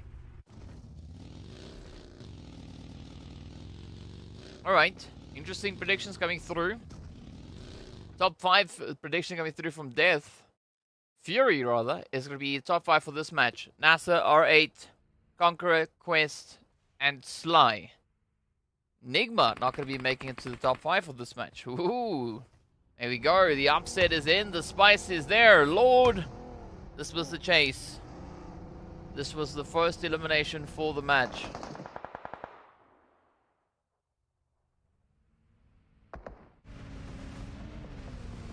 But here we go. the heat is on. As Crash now look to move in on the side here.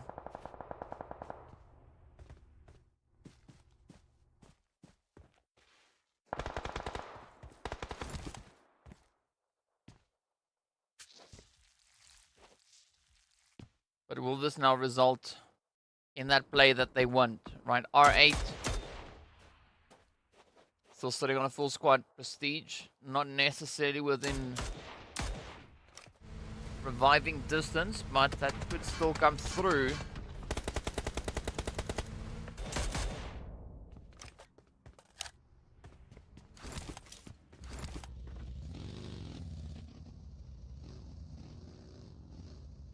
So let's see how this one is going to play out. Or Crash now looking to disengage. I mean, they stopped over. They made a little bit of noise. And on they go. R8 still in it. They still have that full squad up. There we go. The races have come through. Now Brute Force, they're going to be pushing over on towards that edge there. As we did see the zone centering up on towards La Bendita.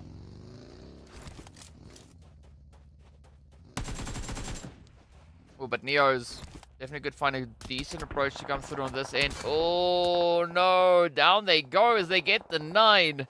Unknown with a beautiful range hit. IKURD not going to be backing off just yet.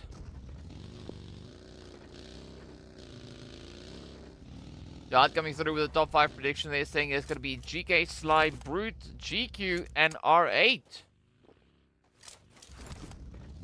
Alright, we'll see how that one plays out. Here we go. Ziyad, oh, in a world of pain as Conqueror rush right to them.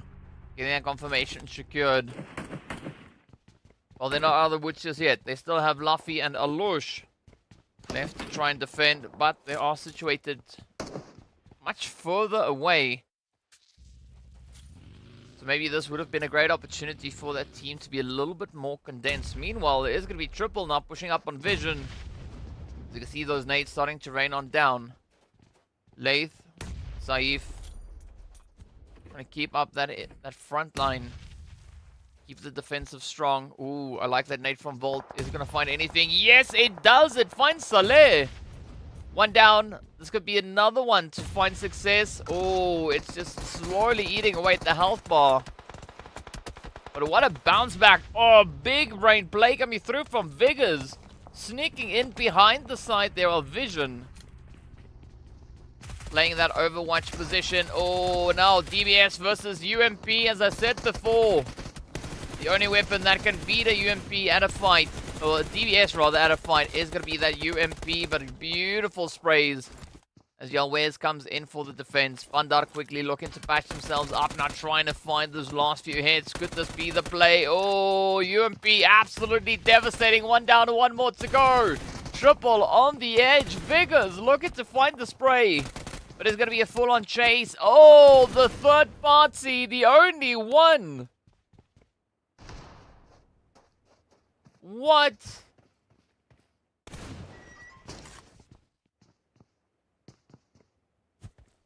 Well, in the meanwhile, while we try to recoup from what we just saw, from what we just witnessed, is going to be the ONYX Ravens looking to find a bit of a position to play onto the side here of the Crash Gaming squad.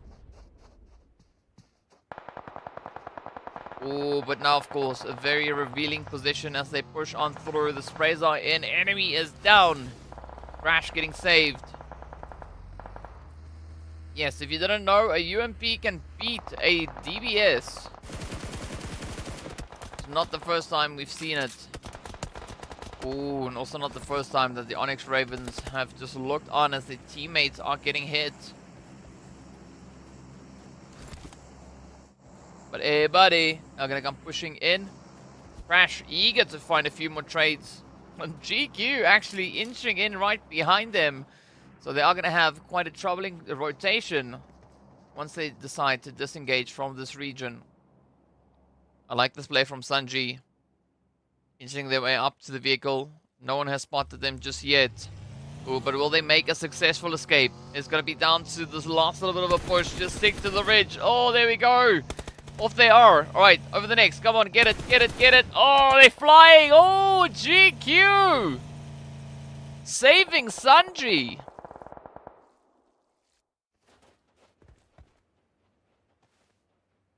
Wow, now that was quite the upset.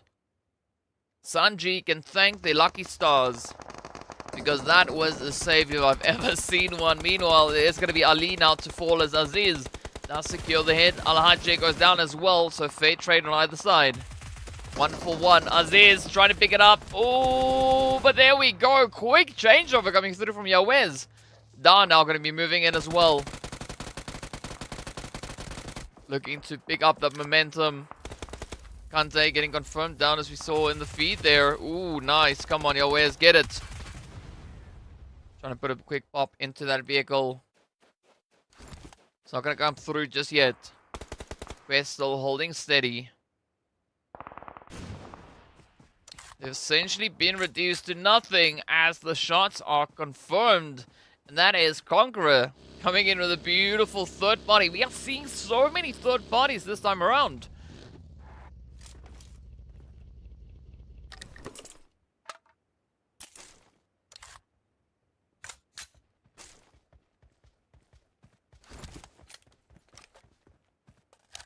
But a good play nonetheless. CONQUEROR looking to step up with a bit of an upset here. Of course, a quick little bit of a replay. Oh, nice. Crazy. Just keeping that very contentious play. Yeah, I'm not quite sure where Mustache is. We haven't seen Mustache this entire phase. We didn't see them yesterday, but in the meanwhile, we are going to be looking over towards Geekay. Now making their play for center zone. But the blue is going to take its shift as well. The zone is going to be moving up. And where will it go? Kevin still quite some distance away from that zone. But the zone is going to be centering up into the lovely no man's land. It's neither here nor there. In between Los Leones and La Bendita. So quite a lot of mountainous territories now to play on. But of course, one of the few compounds that we have within the zone is going to be occupied by Nigma as they move up. Alosh trying to play the quiet game.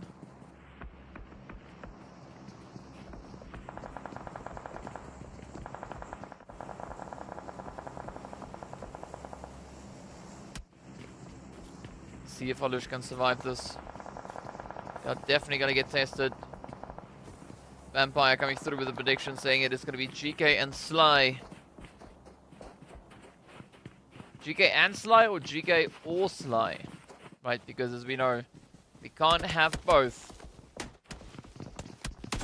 Either which way. Oh, Alosh tries to strafe their way through the fight. But the inevitable comes through and down they go. The only one now getting backed on up. They've played their last stretch right here on Miramar. Meanwhile, we are still left with 12 teams. Oh, freak. Oh, beautiful spray onto Vigors. Up comes Yawez. Will they get it though? It's all down to timing. M4 rather, coming through for the clutch on that one. Coops with a quick, easy cleanup. Crash getting taken out. Off they go. Triple out of the woods. Now they are as Coops drives it in, and that is going to be the end of the road. 3 eliminations up as Triple gets shipped out in 11th. GQ now also still coming under some heavy fire as NASR continue to apply the pressure. There we go. The confirmation is in as Prestige gets taken out.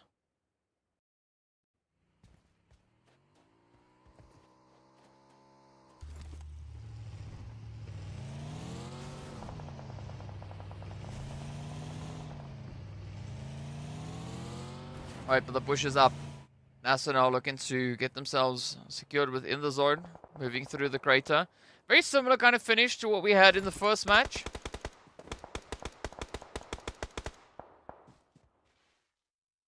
But let's see, will we have a different outcome?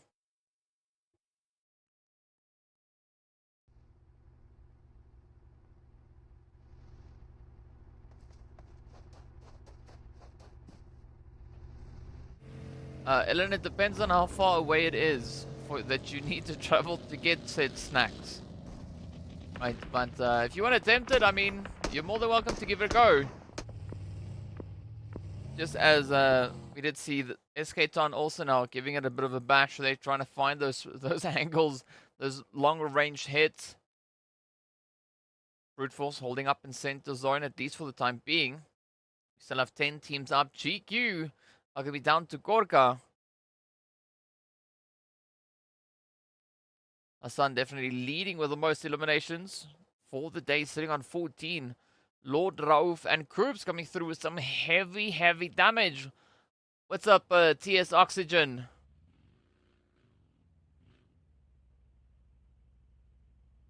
Ellen, if you run, you might get it, right? If you run, you might get it. You ain't gonna know until you give it a bash. Give it a go, see what happens. In the meanwhile, Skaton now still going to be looking to push through here, find a bit of an angle onto the side of NASR. An easy position to play.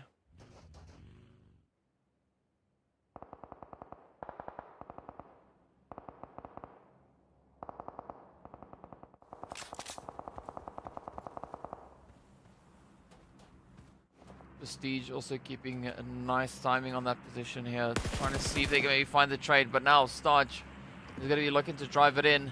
The rest of the squad, they've already advanced. They've already pushed, but now they're going to be looking to rush in on R8. The sprays are there. Oh, GK also just trying to bring in a little bit of action here, but up comes the hit on towards Ida. They will get confirmed on down. Ragnar not quickly trying to get out of the oven as the rush is on their heels. Ragnarok Prestige. Very challenging spot to be. Unfortunately, the terrain does work out in their favor. But here we go.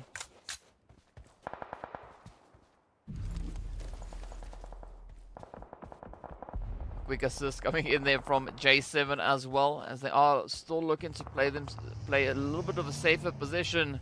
You can't exactly pick them up in the vehicle, but they are, so regardless, they're going to try and get themselves secured on through. Nice bit of a gatekeep going through from GK, as we can see just on the edge.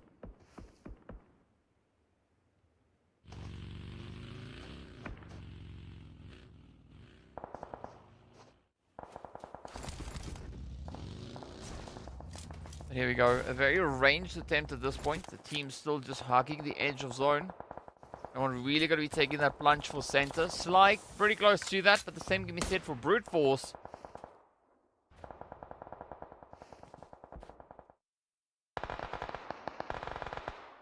But here we go. Right, it's going to be up to that next zone movement to come through. If it goes down south, it could be a golden opportunity for Sly. If it stays up north, it could still go either which way, but it's going to be a big bombardment now. As it is going to be NASR trying to raid down a little bit of chaos, but the same thing coming through from the side of GK.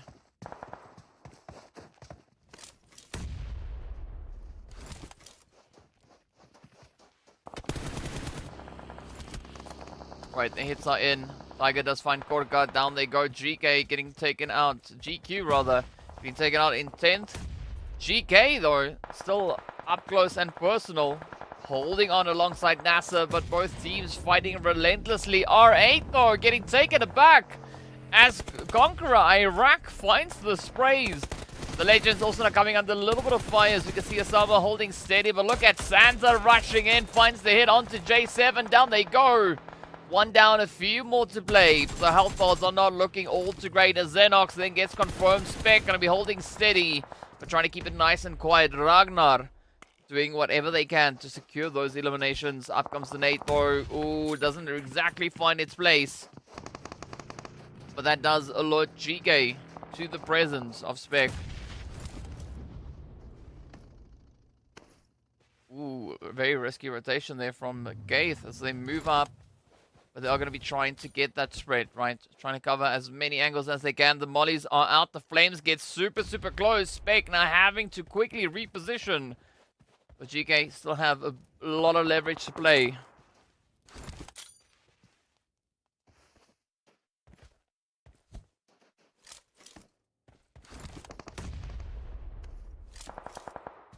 And then just walk fast. Don't run. Oh, there we go. Spec is down as Zakaria finds the angle. Nigma now coming under fire as Rauf gets hit by the molly. Ado in a little bit of trouble. Angaria has been knocked. Santa and the rest of Geekay now going to be looking to rush on forward. Looking to create a great opportunity here for themselves. IKURD's also going to be looking to sneak in a bit of a contribution here.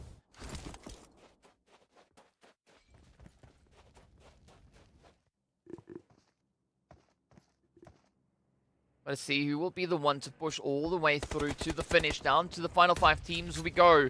IKURD still looking pretty steady. The same can be said for the side of Sly. Both teams still sitting on a full squad. GK, they've got 2 knocks in, but that doesn't mean anything at this point.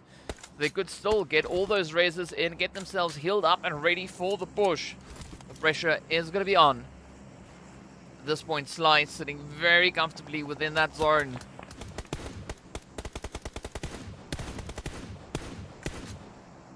Whoever predicted Nigma to be in the top 5, this is the top 5. So if this is what your prediction was, GG, well played. If not, good try. IKURD though, going to be looking to play the advantage. A very spread out approach coming through from IKURD though, I must say. A 2-1-1 split.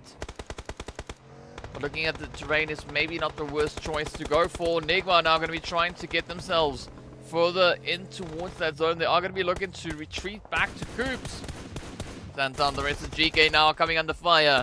Brute Force also going to be dealt a very heavy hand, but up comes the pressure. The plays, it's there. IKURD looking to lock in those third-party opportunities. I like this spray coming through from pre-pot, but they need to be super, super careful.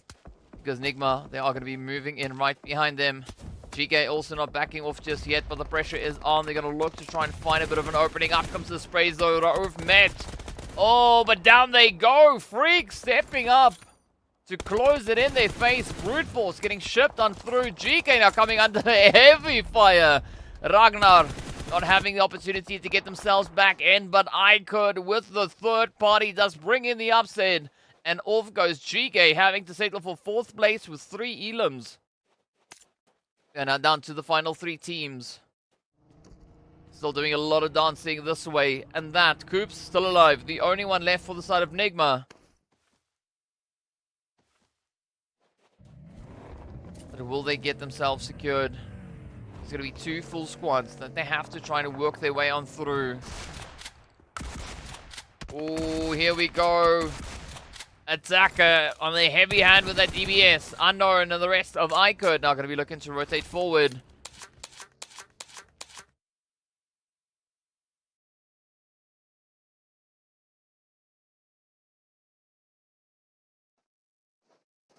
Alright, so here we go.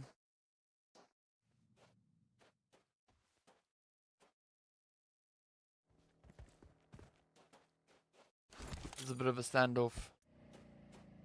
Coops. Very dangerous position. They have to rotate forward. We got 13 waiting on that front line. They know that something has to come through. They need to bring in the push. They need to bring in that extra little bit of spice here.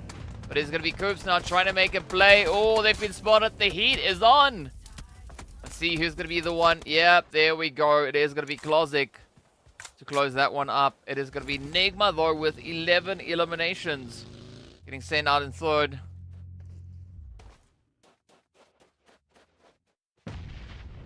Right, so 7 players left. 3v4. The numbers definitely leaning to the side of Sly. Could this be a back-to-back winner-winner chicken dinner coming in for Sly? As we know, the previous match, they picked up 10 eliminations this time round. They're so far only sitting on 5.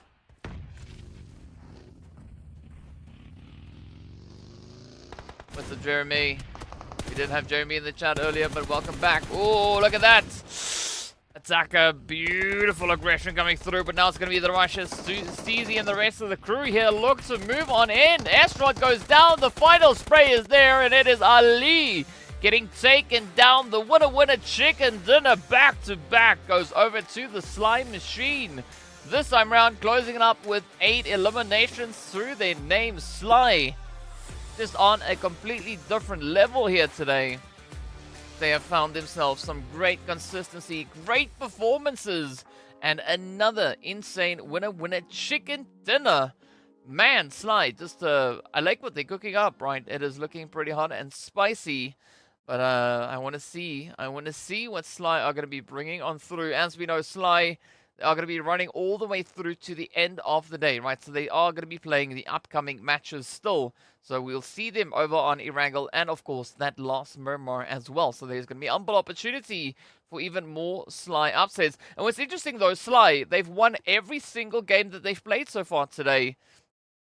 So they are definitely looking to prove a point here. But well done to them.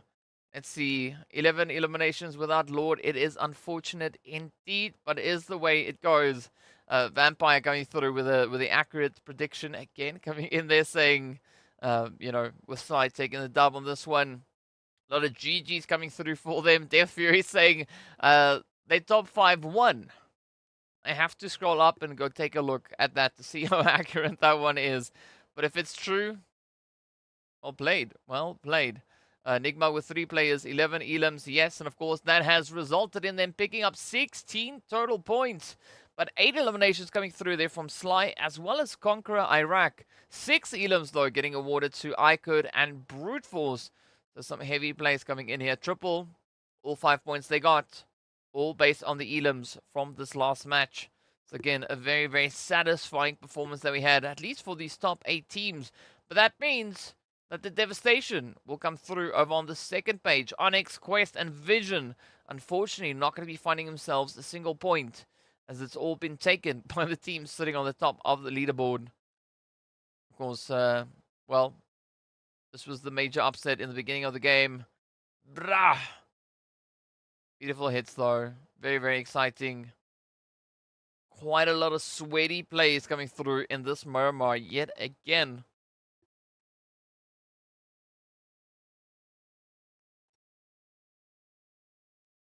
But I think this is the, hey, Mustache is here. Yes, sir. Welcome, welcome, welcome. You missed quite a bit, but you're here. That's all that counts.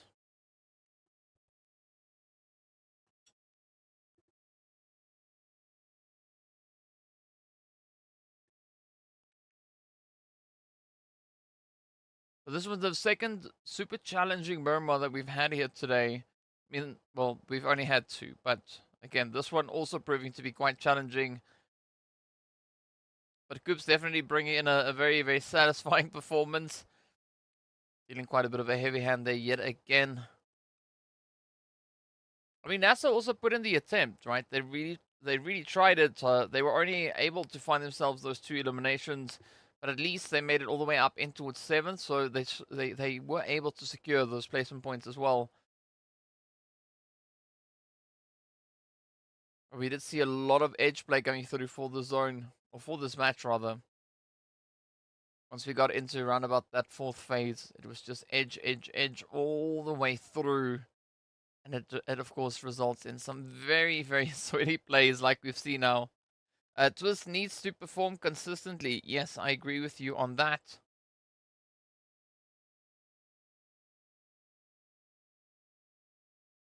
Top 10? What do we mean? What do we mean? Twist, what do we mean top 10? Who made it into top 10? Are you talking about this match?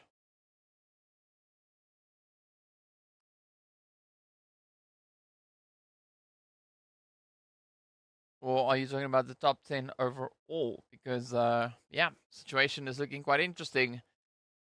Speaking about interesting, yeah, there was so much of it coming through here. Gotta give it to pre-pot though. Some pretty impressive angles that they were able to hold. I like the sprays. Good execution as well. Nigma and Miramar are bonded at this point. Yeah. Questache. Yes, that is a new one. Is that what, a question for Mustache? Well, in the meanwhile, we are going to be venturing across. Nigma coming through with a very strong conversion rate. So you can see 11 eliminations coming through from the 1700 damage. They were able to find Sly. Pretty close to that, but not exactly the same kind of play that they were able to secure. And GK, I mean, they just caused a world of trouble.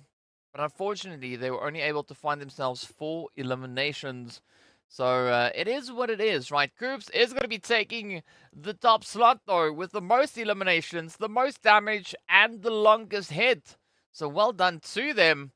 It's going to be Ado taking up the rest with that nade finish, as well as the greatest distance traveled for this game. So well done to both of them. I mean, it's not often that we see two players dominating this way, so GG to them.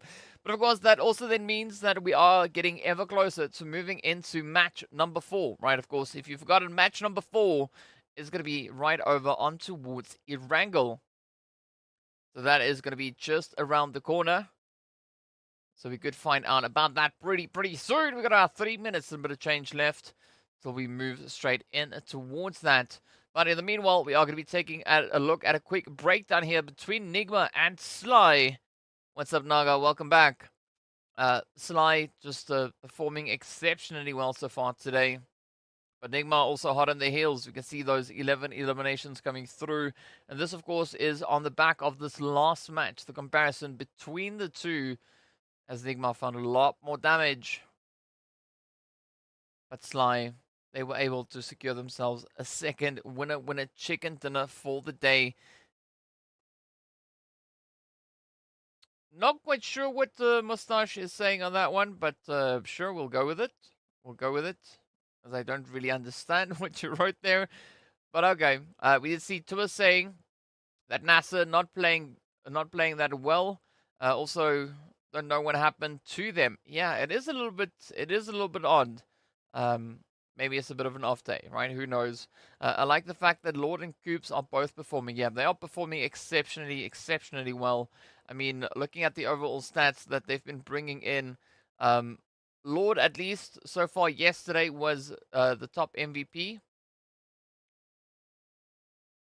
So if we look at the overall performances, including yesterday's plays as well, we do see Lord and I believe Coops sitting right up at the top of the leaderboard.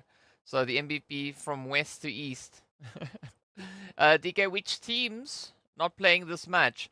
Right, so the teams that are not going to be playing it is going to be Crash, the Legends, as well as R8 and Team GQ. Those are the 4 teams that we will not have out on the battlefield, at least at this point. If we look towards the eliminations, Coops sitting on 63. We got Lord sitting on 53. And then, of course, we got Freak sitting on 47. So we might have a bit of a potential change-up coming through for that MVP slot. And speaking about slots, well, we're getting ready to slot over into Erangel. So if you want to drop your predictions as to the flight path and the zone, now would be the time to get it done. But also you could give us a prediction as to who do you think is going to be taking it. So as I mentioned before, we have 4 teams not stepping out on this match. It is going to be Crash, the Legends, R8, and Team GQ. But we will see the return of the GANGSTERS, RTG, Team FALCONS, as well as Twisted. So they're going to be joining us out on the battlefield here. So there could be a nice opportunity. We've got about 20 seconds left to go. Hand still full split before... Judd, not quite sure what you're trying to say on that one, but sure. Okay. All right. Well, Mustache, of course, going to come through with Quest. We've got Twist coming through with Twisted Minds. You can say Death Fury is going to be sticking to their top 5 again. Well, speaking about again, it is time for us now to yet again head into another match, as it is going to be match number 4. Miramar about to be revealed. Yes, I did say Miramar, but it's Erangel, obviously, as you can see. Oops. Erangel's is always R8's lucky charm. Ooh. Well, especially now with Bruce Lee being right there. That is coming through from Gaith. I know Gaith is not an R8. But it's good to see Bruce now back on the plane. There we got our teams playing, the teams not playing, and what their positions currently are.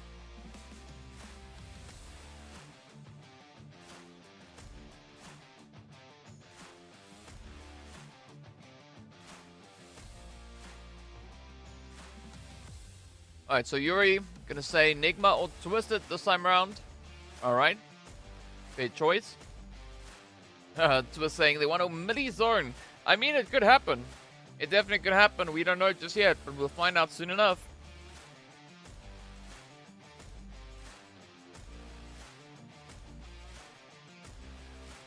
Mustache, are you talking? Is that an?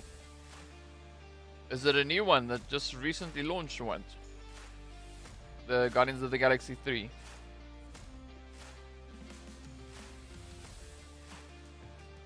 So Coops, our elimination leader so far. 18 elims up. The most damage as well. 3,600 spec. Coming through with the 4 headshots. Head of Freak and Ali.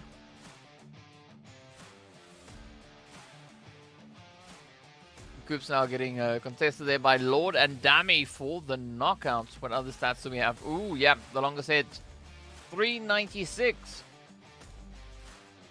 So the prediction going through from Vampire. My prediction is Sly again. Actually, I'm supporting them. I want to see that hat trick. I mean, that would be pretty impressive, right? If Sly were to pick up a hat trick. I mean, you call it a hat trick, but we can also just call it man, I forgot it. Oh, Turkey. There we go. There we go. It's going to be a Turkey. Yep, the zone is going to be sitting over on towards that western side.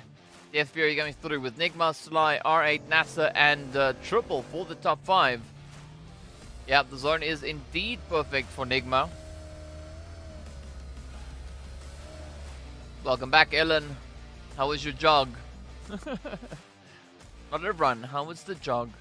The meanwhile is going to be Conqueror now taking that initial plunge, looking to get themselves situated through that zone.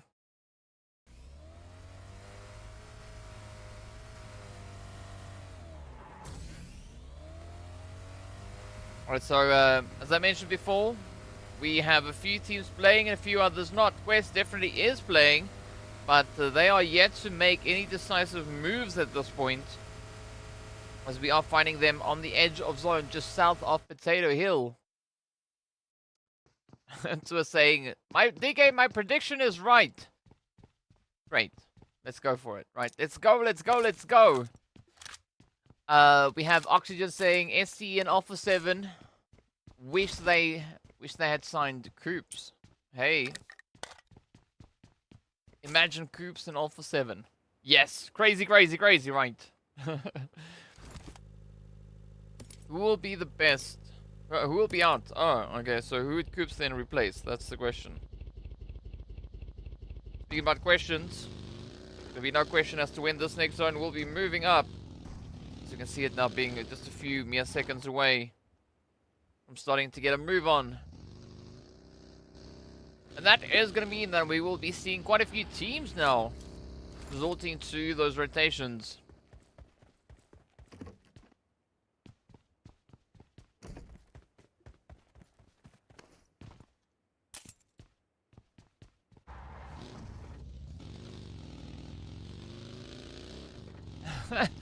Ellen said she found a vehicle outside Pachinki. Alright. I mean, did you remember to refuel it? In the meanwhile, RTG, they're going to be venturing over towards Ferry Pier. They hold a bit of a spread, so we've got Reva over at the 6s just east of that bridge. Rio going to be looking to secure position just a little bit further up north. But Conqueror Iraq definitely pushing straight up in towards Quarry. So I like where their heads are at. Looking to get themselves situated.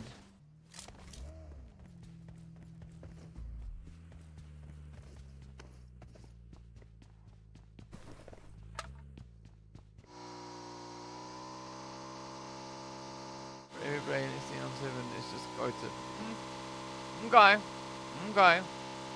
Well, I'm just sit here and watch me some PMPL Arabia.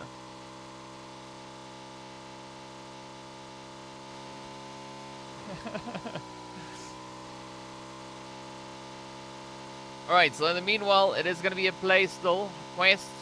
Here we go, Mustache. They are making their push. They're going to be rotating up in the 3-wheel of doom, which is a very bold decision to make. They've actually left Da somewhere. Ooh, I think Da is up on the front line. No. Da is still all the way back on the edge of zone.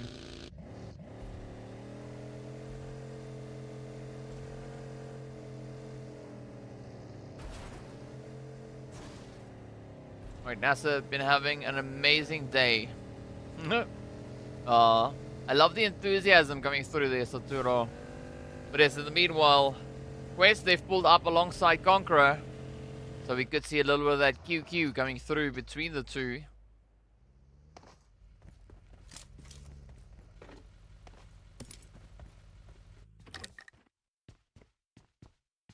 Every team needs some synergy. Yes, sir. Teamwork makes the dream work.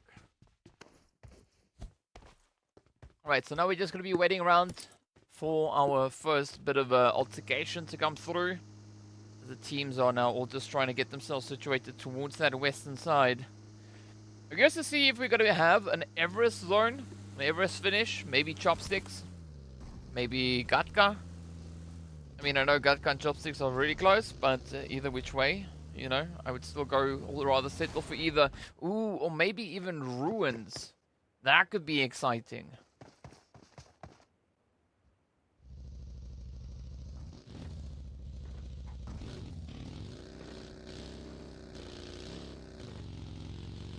Alright, so I see some discussions going off in the chat there. I mean, I'm all for it. Just remember, keep it respectable, right? Keep it respectable! Meanwhile, Conqueror. Ooh, they could have a bit of an angle here onto RTG.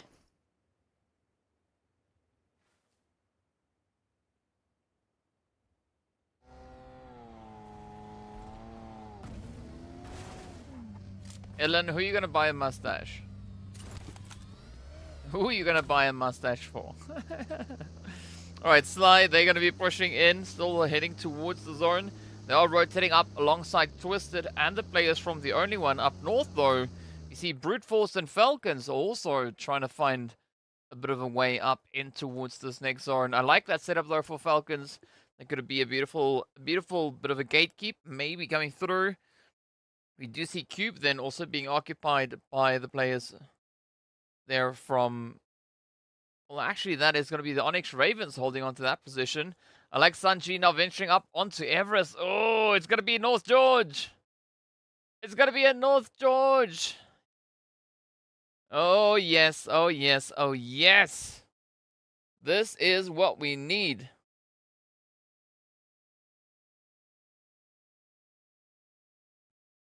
The Vision, they've got the zone playing into their hands.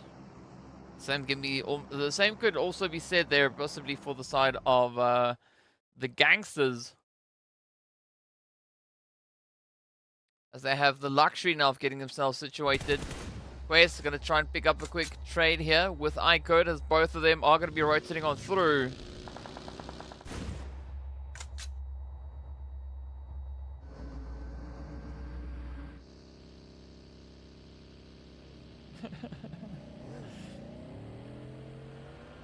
Ooh, but look at that. Alec finds the first one. That's going to be Conqueror now rushing on through. Pulling over into the GANGSTERS. The contention is alive now for South George. Vision with that setup in smack dab center zone. ONYX now, they've rotated up into the container yard. Oh, the only one. Just applying a little bit of pressure in the direction here of Sly, but Classic, definitely not one to discount at this point. We saw what they did over on Miramar.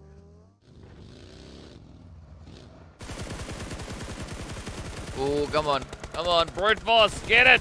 Get it.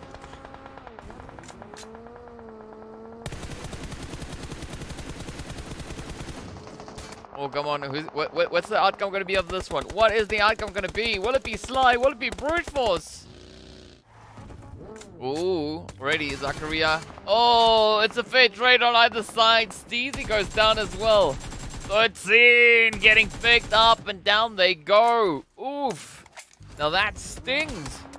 I'm not quite sure if Sly are going to be able to make it to that winner chicken dinner this time around.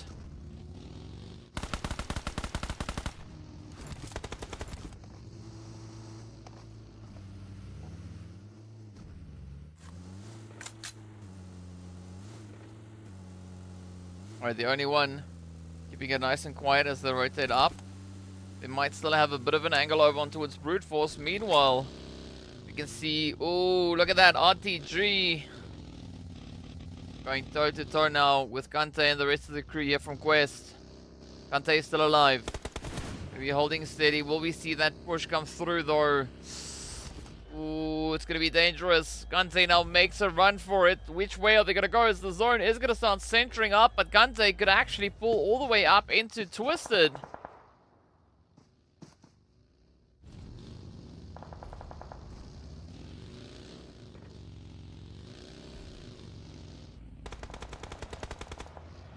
Right, so as these will get confirmed, Kante is still going to be holding steady. The Zorn has now centered up on the container yard. Look at that though, Nigma and CONQUEROR on the very edge, fighting for possession of hospital and the surrounding area. But the heat is on. Kante now going to make a run for it. Look and see if they can maybe get themselves situated much closer to Everest. Geekay, they've already moved up onto Everest itself. But NASR now trying to get it under lockdown. Prepping for a heavy defensive play. Starch now reaching over onto its Klozik. Here we go.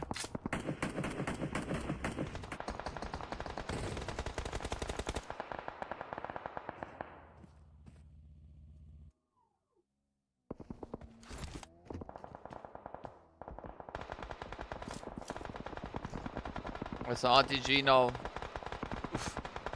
not in the most opportune position as they are getting heavily battered and bruised.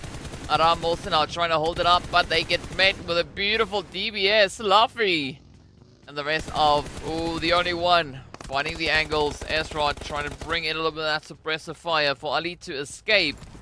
And does seem like it at least has worked out for the time being. But a very costly altercation. Here we go. Oh man, the only one definitely stepping it up right here.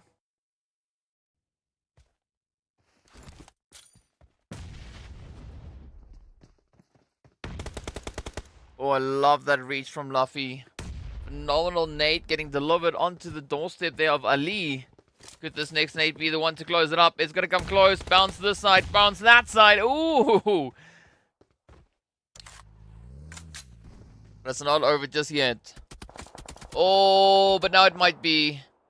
RTG going to be sneaking on in. Beautiful third party play. Luffy sending out yet another one. Is it going to find its way in though? It gets close. It bounced once. Oh. I mean, this is one of those points where you don't necessarily have to cook the nade to perfection, right? You just need it to reach. You could see the player running straight up into that one.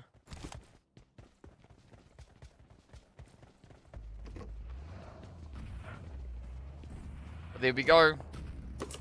Another one bites the dust. So that is going to be the end of the road. Ali getting confirmed on down. 15 teams now remain. Valiant effort coming through from the side there of IKURD.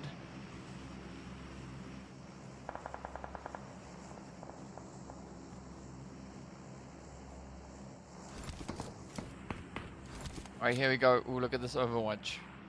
Geekay with a beautiful setup up on Everest, but it is going to be triple now looking to contest. They also want a bit of the action here. Brute Force also just going to be hiding in the wing. So you could see Vigas and Saleh maybe looking to apply a little bit of pressure up there as well.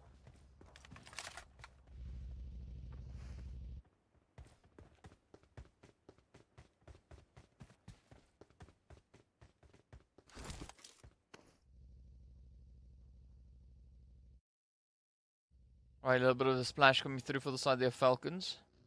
They've moved in the zone, pulling a little bit further over onto the lovely foothills. I love this field. This could be a very, very devastating play. I mean, we still have 15 teams up.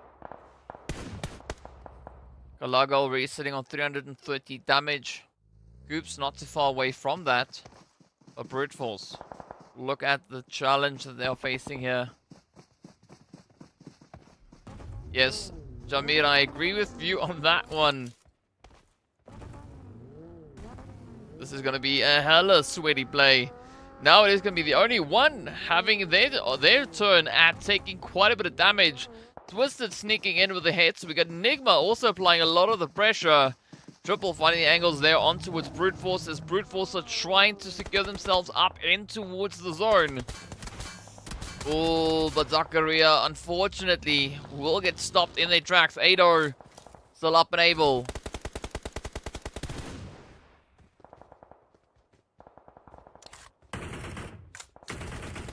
Nicely done. Confirmations are in. Neo's now just trying to play the edge of that tree.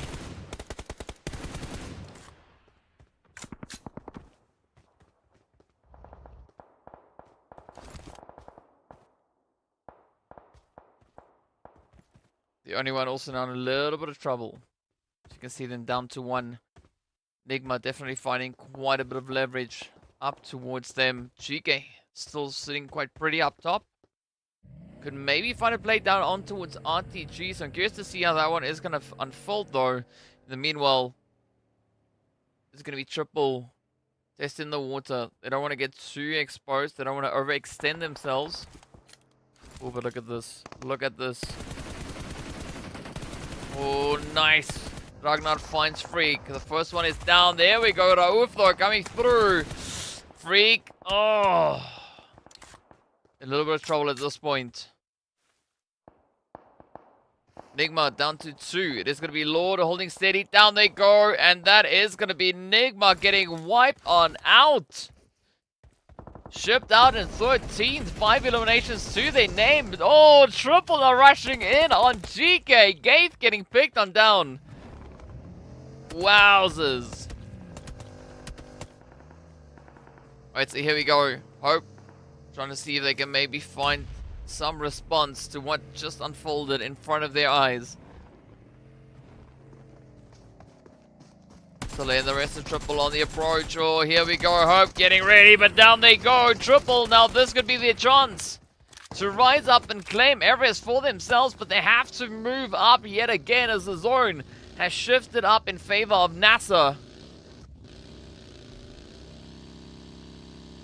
The rush is in. Vision starting to have their players being taken apart one by one. Oh, here we go.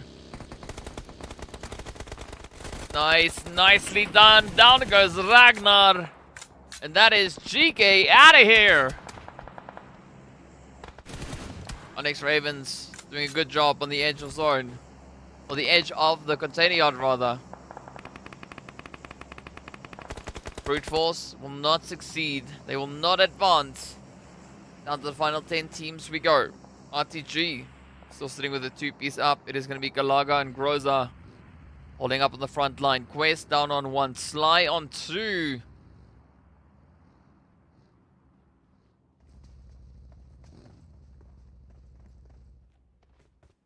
If you want to drop your predictions as to who will be the one to pick up that winner chicken dinner, now's the time. We're in the 5th phase. We've got 10 teams left.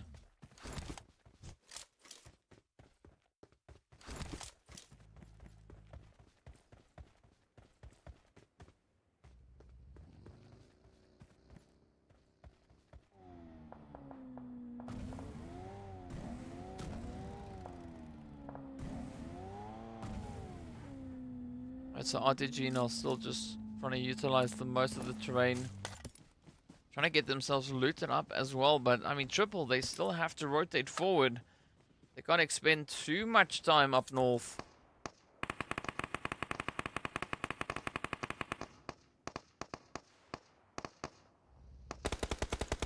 But here we go, it is going to be a very, very sweaty finish. Up in container yard. Kante holding on the edge. See them now just in that little shack. That could be exactly where triple could be looking to rotate towards. That would not be ideal. Meanwhile, Sly, they're going to be holding on the edge. See them just over on towards that eastern side, quite some distance away. Now the trouble here for Sly is, if they're going to try and push in, they have to move through that open field. And that could spell quite a bit of disaster for them. Meanwhile, Vision are coming under some heavy fire as they are being contested over on towards the western side. The zone also getting ready to pop up as well. Oh, here we go. It will all be revealed very, very soon. Oh, and it is going to be out into the fields. Now, this could be the zone that plays into the hand of Triple and potentially maybe RTG. But first up, it is going to be Triple now looking to close it through. As they do find Groza. The vehicle explosion does end it right there. Galaga still up.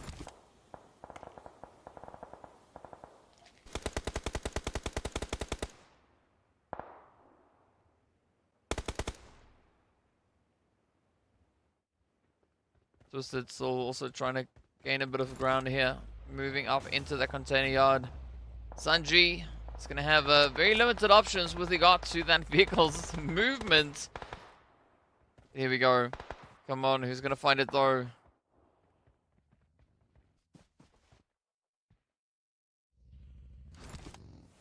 Sharena coming through with the Ante for the win. Solo with 20 elims. Let's see if that is going to happen. Oh, Galaga, phenomenal angle. Just driving it in. Applying a lot of pressure down onto the side there of Twisted. Does find Dami already. Oh, there we go. Confirmation has been secured. Twisted down to a 3-piece. Crypto could find that nade. Oh, that could be the opportunity to inch their way up in towards that zone. Oh, but instead, though, it is going to be Crypto to get taken down. Galaga with a beautiful nade. A very defensive position being played on the edge of zone. Sly could also bring in their own bit of contribution here, but look at that. The sprays continue to fly on in.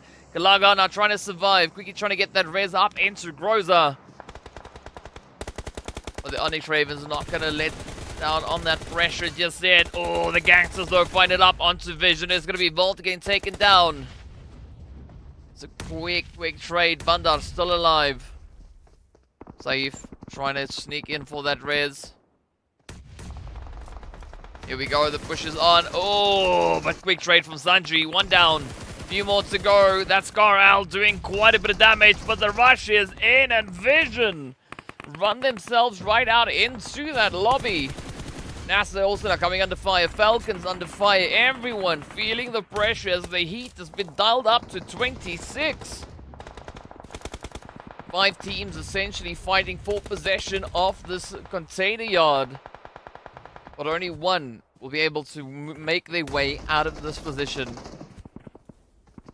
And potentially have a play at that zone. Twisted is going to be the next one to fall as we are down to our top 8 teams. Falcons holding steady, still with a 3-piece up.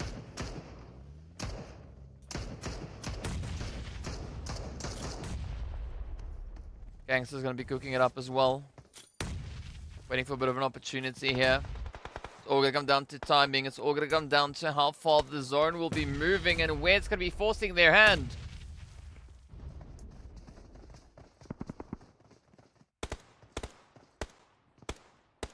Let's see how the inevitable is going to play on out. RTG still in it, but will they win it? Oh, down goes Groza. NASR now feeling the heat. They are getting rushed. Up comes Falcons. Beautiful nade is going to be the end of the road though for Sly. They've been taken out. The zone has sent it up on towards Kante.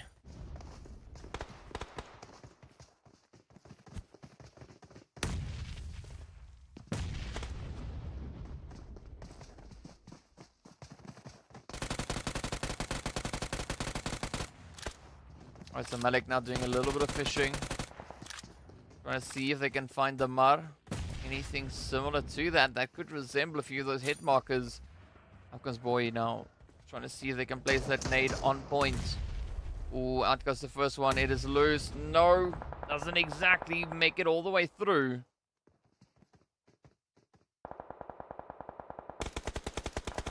The zone essentially now being divided. The open barren fields over on towards that eastern side and the heavily congested western side coming through. Malik and Kona getting ready to make a play. Falcons still sitting with a 4-piece here. This could be the play. Several squads actually still left on full. Ooh, did that nade go? No, not quite yet. Smoke is in, but that is not going to be sufficient enough for Stars. Aiming for the head, but unfortunately, they themselves get taken on down. So 4 now remain. Malik getting found by the nade as the Falcons get ready to try and play a bit of a gatekeep position here. It's still down to Boy and Walid, but the mollies are out. Power just trying to dodge them flames. Out they come though. Boy sending it over. But look at this. The ONYX Ravens could really capitalize on the opportunity.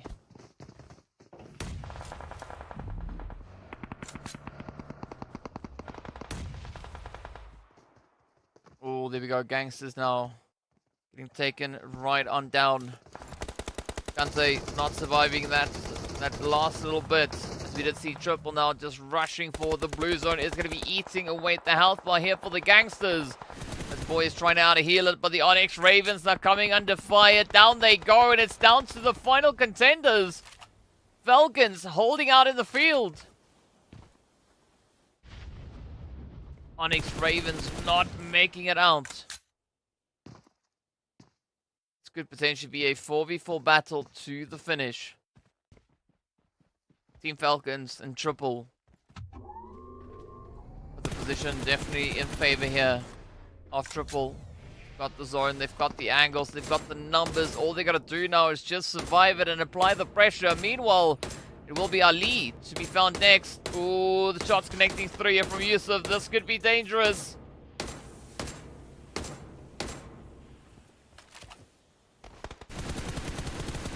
Now's the opportunity to shine.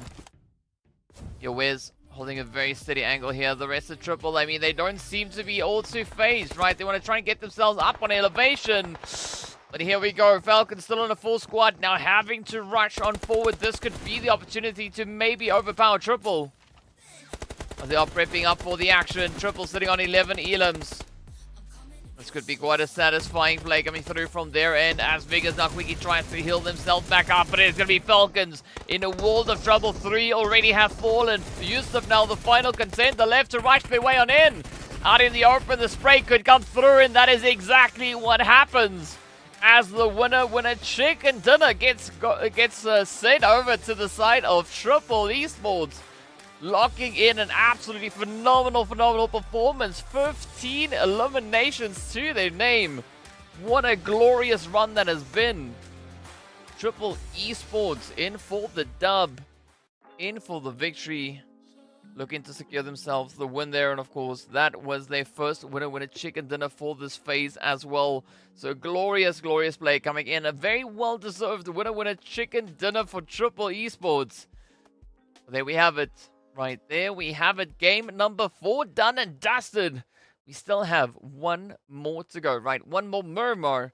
But before we get anywhere close to that, we need to take a look and see what the point situation is. As a few of our teams, they've just wrapped up their last match of the day. Game number 4, that was the end of the road, especially for the players there from Team A. But we are going to be taking a quick break. So we'll see you back in a short moment.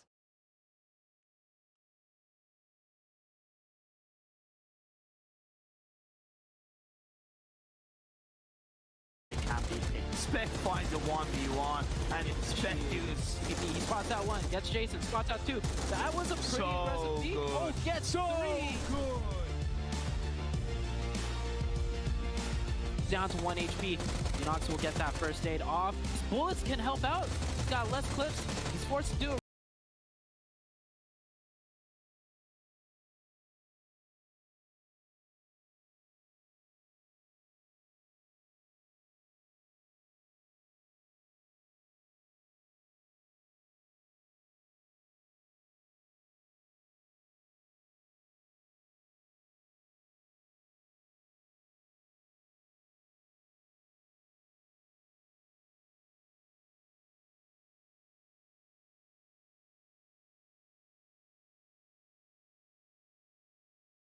دي تريبل دي اخيرا بيبينوا معانا باول تشيكن دينر باسمهم بالبي ام بي ال العربيه لموسم الربيع. Yeah, Sandstorm said it all, right? Ilan saying, I just really want a good Twisted Mind game now. I mean, I'm right there with you. We want to see a pretty exciting match come through as we are going to be heading over onto Miramar to close off day number 2 or day number 7, whichever way you want to look at it. But either which way, it is going to be quite exciting. And as I mentioned, it is going to be that final opportunity now for the players from Group B, C, D, and E to show us what they can bring in, right? So that means Brute Force, Nigma, Quest, and the only one are not going to be stepping out onto the battlefield for this final match, but we are going to be taking a quick look at those leaderboards. As you can see, Triple Esports securing themselves an absolutely insane 25-point finish with 15 eliminations coming in off the back of that winner chicken dinner. ONYX, of course, with their 10 elims. Then we saw, what, 4 teams with 5 eliminations coming in there as well. Of course, Vision, Brute, and Geekay going to be picking up those 2 points across the board, all of which has come through from their eliminations out on the battlefield. And a big shout out there to Monster Energy, the official energy drink partner for the PUBG Mobile Pro Leagues. That's what they're saying in Arabic, I promise. Of course, Death Fury saying, I called it triple win in my top 5 predictions. TK, what did I win? A high five. But you gotta come get it though. I don't know. We could play a match at some point. But here we go. Oh, nice. Look at this. Auntie G stepping up with the craziness yet again. I really like what these teams are doing here in this phase. I mean, really just bring in all the excitement, all the pressure they can find. It's resulting in some phenomenal gameplay. I mean, a very bold play there from Triple. We saw it from the other side, right? We saw it from Gaith's perspective. That vehicle just flying overhead. Down it comes. Oh, but Kalaga, I mean, that was such an insane angle to hold on to the side of Twisted. Oof, look at the sprays. Look at the sprays. Oh, man. This is what I love about the container yard, right? It really, it's almost like a TDM, where these players really need to find that next approach, that next angle, and continuously need to keep on pushing. Otherwise, they themselves will get pushed, and that could spell quite a bit of disaster.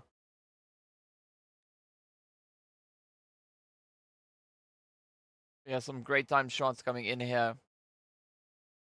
It's scary to think that by the point we hit that 6th phase, there's not a lot of room to wriggle in anymore, rather. And it was just absolute chaos.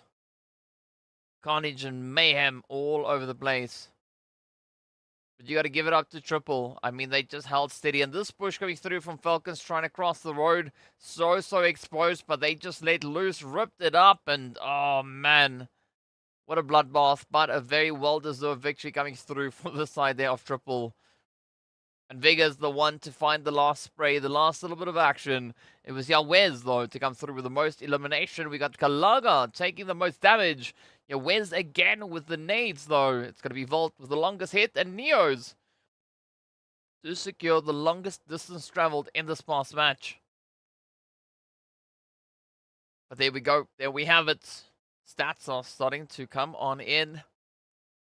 Of course, now we look to see how all of that is going to translate onto the final match, right? As Triple, the very strong conversion rate, 15 eliminations coming off the back of 2100 damage that they were able to deal. ONYX Ravens doing quite a bit of damage. Not as successful as Triple with that conversion, but still a very valiant play. Looking at the GANGSTERS, they've just taken down, or rather caused quite a bit of carnage, but unfortunately we were only able to find 5 eliminations to come in from that. So the efforts are there, the attempts are there, and we can see these teams restarting to rake in quite a bit of damage across the board. But as we know, it's also going to be a slow, steady increase, right? Because we still have one more match to go here for today, so it's not all over just yet. But before we get into that, it is time for us now to take a look at the map, or the overall points, rather, for this phase. It's going to be Nigma sitting on 82 points. The Triple sitting then on 71. And, ooh, we got Twisted and GANGSTERS actually tied up into 6th and 7th with 49 points apiece. Protap, are you asking me or are you asking the chat? Whether I prefer Man City or Real Madrid? Ooh. Interesting question. I'll wait to see what your answer is first. Brute Force then sitting on 46. 42 is going to be the entry there for IKURD. So not a vast difference. But of course, we still have a few pretty close positions further down the board. 13th and 14th on 28. We got RTG and the only one sitting on 27 apiece. Jard coming through with Chelsea. There we go. Ooh, Vision and GQ, though, they are going to be tied for 16 points. Now, this is interesting, looking at what we've got so far. Because if we look back onto that first phase, Team GQ, by the time we were all the way over on towards day 2, they were sitting with a grand total of, how many is that? 32 points to their name. So now only having 16, half of what they had in the previous phase. That is a little bit troubling, a little bit worrying. I'm not quite sure how I feel about that one, but yeah, let's just say it was the rest of the teams that just really arrived so aggressively to the board, right? Bringing in all these changes. The whole day, Twisted accumulated only 8 points. Yeah, it's a tough day indeed. It has been a tough day. But, you know, some days you win, other days, not as much. Twisted, however, they did find 41 points yesterday. So, I mean, it's not the worst play for them. And, of course, they could still make up for that moving into this last match, which is going to be over on towards Miramar. So if you guys want to drop your predictions as to the flight path and that zone, that would be the time to get it done. Drop them in the chat. Let's see where you think this next one is going to be taking us and what these teams are going to be doing. In the meanwhile, we are going to be prepping up. We should be pushing over into Erangel momentarily. I'd like to see something potentially up in the north, right? I want to see like a northern zone for the teams really having to play there because we've played a lot down towards that more centralized band of the map. I want to see something maybe go a little bit more up towards those northern sides, right? Up like La Cobreria, maybe even up in towards Torre Ahumada, right? But there's only going to be one way for us to find out where this flight path is going to be taking us. As we now venture in, and it is about that time. It's about time to see what the lovely Miramar is going to bring to the battlefield.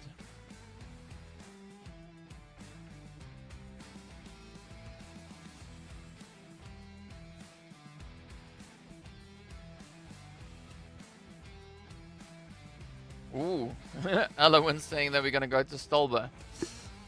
Yes. Yes, Elowin. Yes. Yes, that is exactly where we're going to be going. I mean, as you can see, Stolba is right there, right? Stolba is right there on the map somewhere. Don't know where, but it's there.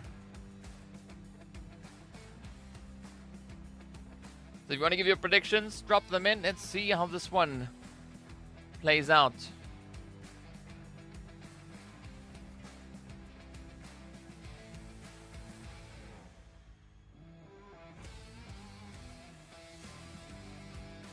A little bit of Muzak to take us through as well. So not a lot of teams really going to be pushing up towards the northern positionings.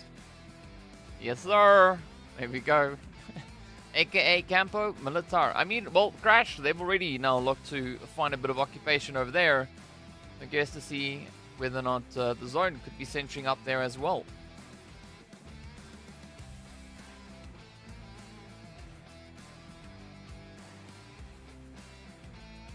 Ooh. Alright. It is a lovely, disgusting southern zone. That is what we've got. That is what the teams will have to work with. And it is going to be absolutely insane, though, to come through. Oof. I'm expecting a pretty crazy play. I mean, the last time we saw zone moving in this direction, it ended up between Minas del Valle and Los Higos, right over onto that little chunk, that little brown chunk right there. Finding the flight path I predicted before the stream. There we go. Yeah, Alowin. It's interesting to see a team moving up into Campo. It's definitely not a play we see happening all too often. The meanwhile, Triple already losing 2 players right off the bat. Sly taking both of those. Wow. I mean, I don't know if that is devastating or if it's impressive, but either which way, it is going to be a very, very tough one though, especially for them.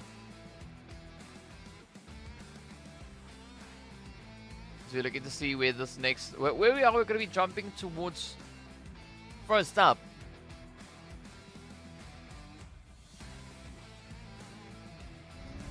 Alright, again, if you want to update on the points, they're there on the side of the screen. Nigma, they are done for the day. Brute Force also done. As well as the players coming through for Quest and the only one. The Legends now going to be venturing over in towards a potential position in Los Leones. I think at least for the time being, that could be what they are attempting right here. So let's see if that is going to play out in their favor.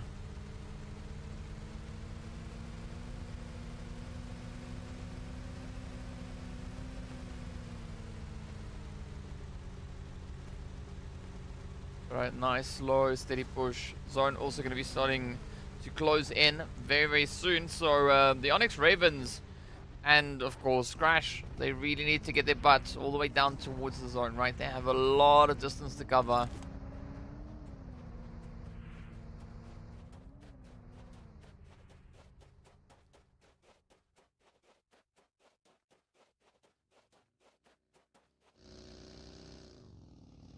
Final zone, Los Higos.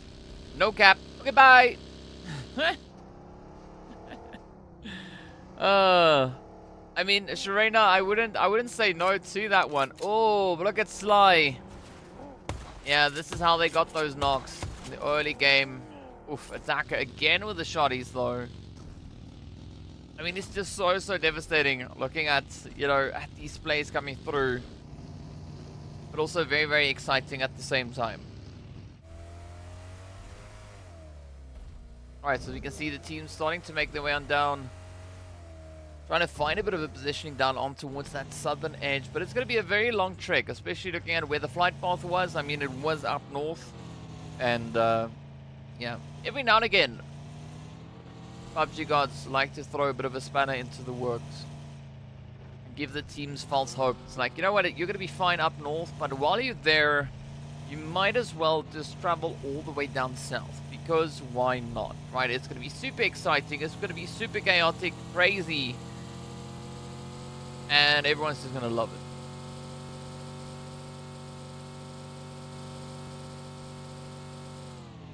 But we've not yet seen anyone else meet a similar fate to that of what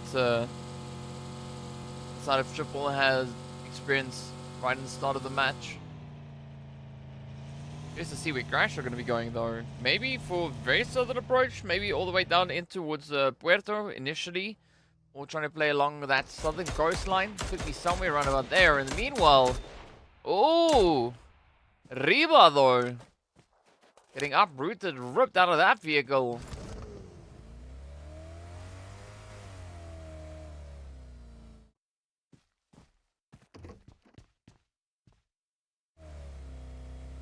Why so aggressive? I mean, we know why, because it's PUBG. But still, I mean, right, quite a bit of spice coming through on this front. AZ very bold up on the front line. They've already tasted a little bit of blood. Now they want to see if they can find even more. Ooh, but here we go. The rest of GQ is starting to move in, but I'm not quite sure they'll be able to join in the nick of time. We might actually see CONQUEROR then having their grand escape.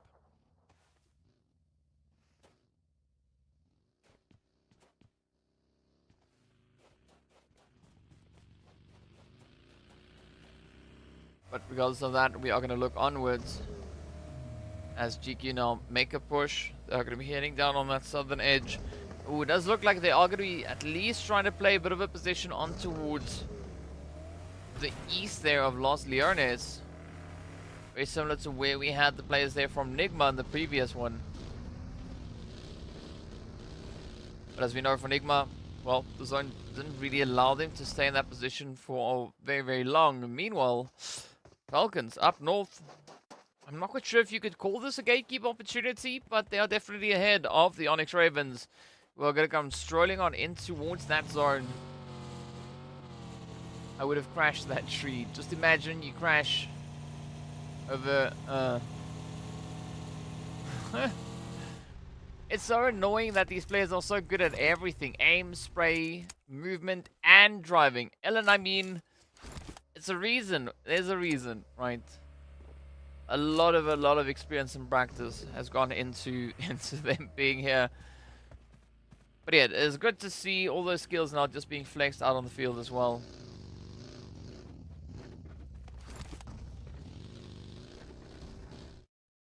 Alright, speaking about skills, they need to skillfully get themselves positioned down south, as we are seeing a mass migration of teams now starting to converge on towards that southern coastline.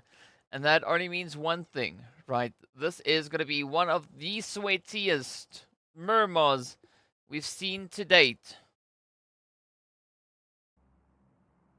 As at this point, essentially almost anything and everything will go.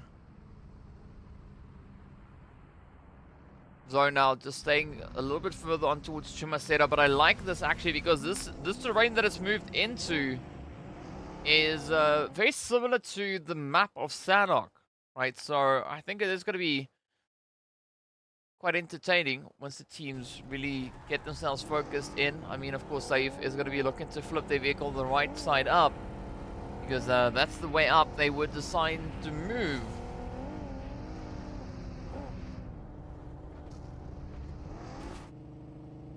But a nice little bit of casual strolling coming in here. Here we go. We haven't heard shots in a while. Now Twisted could be the first team to have to defend themselves. They are getting tested, they are getting pushed upon. IKURD knocking on the door.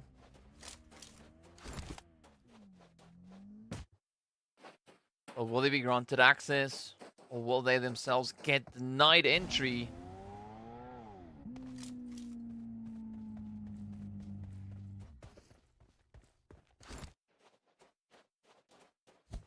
Right, so it's going to be a bit of a long arm play at this point. No one really wanting to push over the top of the hill.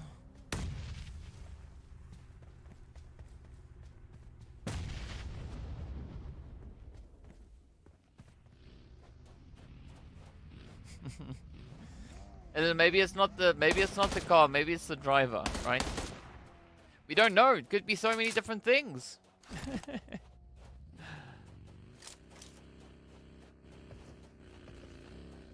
Right. So they're not gonna waste too much time trying to get into potential play. They're just gonna continue to move a little bit further up ahead, looking to inch their way further and further away. But that's gonna lead them right into center zone. Umar saying that Twisted are gonna get themselves sandwiched. I mean, they could, but that would rely on Triple really pushing up in their direction. As we know, Triple is only a two-piece.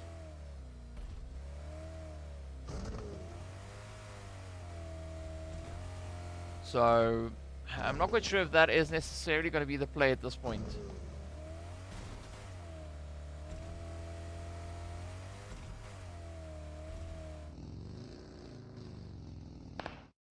There's a lot of movement. Don't blame the don't blame the driver for bad driving. Old polo with. Sure. Yes, Ellen. That's a thing. That's a thing. We also are gonna be waiting to see. Ooh, the sprays there going through from the side of Crash onto CONQUEROR. The CONQUEROR, they're gonna have a tough time because right where they are positioned there is the open field. I mean, sure, there is a little bit of elevation and everything kind of surrounding them, but it could actually play out quite favorably now. Ooh, it does seem like CONQUEROR actually they've partially ducked down onto this bridge. Yeah, it's tough. It's tough. So I can't really blame them pushing into the bridge because that is essentially the only cover they have at this point.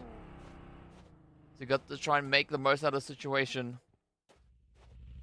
I'm surprised to see Vision not really peering over that ridge, keeping a close eye on the bridge and if someone could be rotating from that position. But that is going to be exactly what CONQUEROR now needs to get themselves situated. KSA also now tapping away at the ONYX Ravens down south. That, of course, is going to be drawing in the attention here of Sly.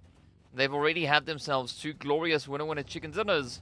FALCONS Crash now moving up in towards GQ. Eva Station taking a bit of a spread. AZ trying to get that Overwatch position secured.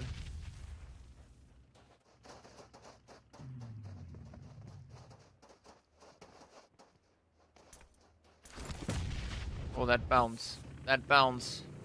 Coming so close. Those are one of the dreaded sounds that you get. I mean, it's great if you're the one that is making that sound. But if that sound is coming towards you, it is a very, very stress-laden sound coming in.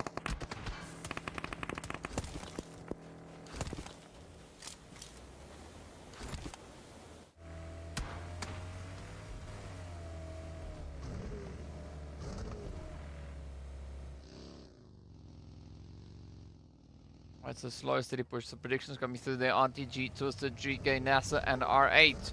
If you agree, let us know. Do you think that could potentially be the top 5?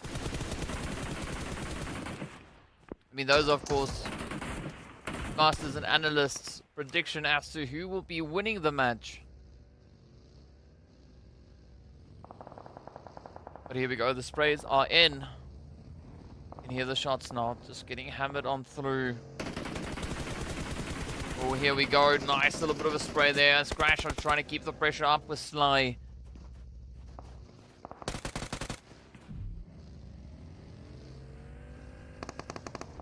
Oh, look at Attacker. Look at Attacker. Very exposed. Up comes the head. Slow response is there. ONYX Ravens are going to look to capitalize with a bit of third-party action. It's going to be nades, utilities, everything all over the place. 3 teams now fighting for possession. But they are on the edge of zone. They need to get a move on. Because the zone is not going to wait for them. Meanwhile, Sly. Ooh, we're running into a very challenging spot right here. It's now down to 13. The last one left. Oh, here we go. The spray is in and down they go. Sanji denies them access. And it is going to be the end of the road.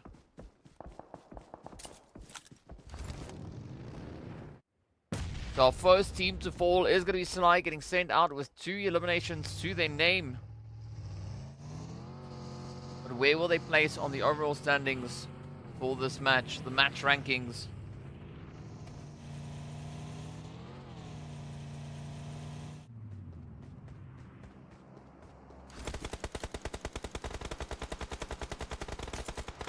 Very warm welcome going through on the edge of zone.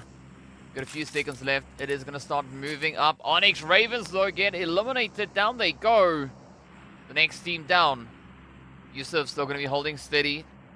Trying to see if they can find something to come through now for the side here of the Crash Gaming squad. Sly definitely not going to have their run at another chicken dinner. The same can be said here for Crash, as they will be denied access to the zone. And down they go in 13th. GQ also now starting to lose players as FALCONS are swooping in for a bit of that third-party action. But where they have to move towards next is going to be a very challenging play. You can see IKURD now already situated up on the mountain. So a lot of that valley play going to come through yet again.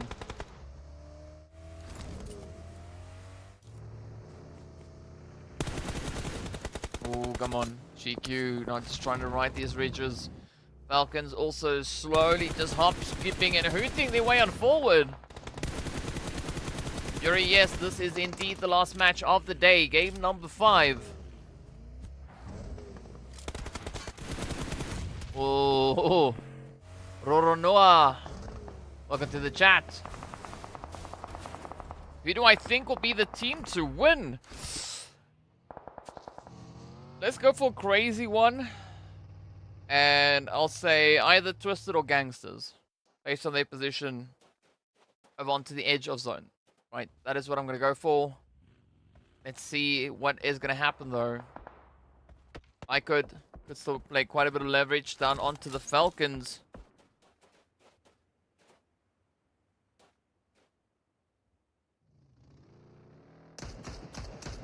The taps are in. Falcons now going to be looking to secure that rotation. Or at least attempt to find a good, decent spot to move into. I mean, there's not going to be a lot of options here.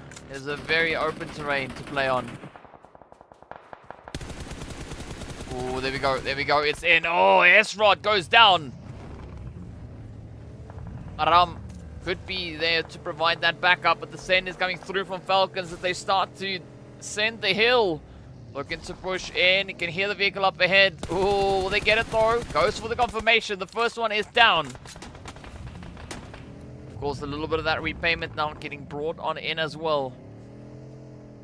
Amar, no stranger to the carnage.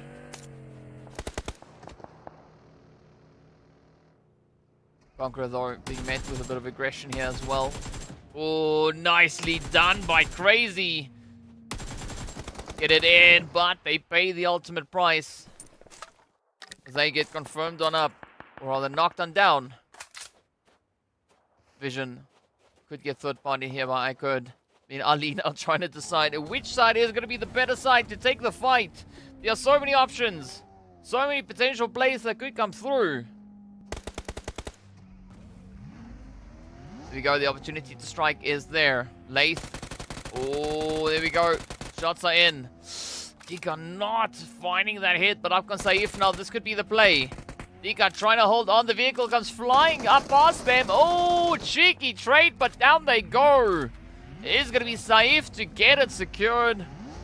Well done. Another team getting shipped on out. Down to 11 we go.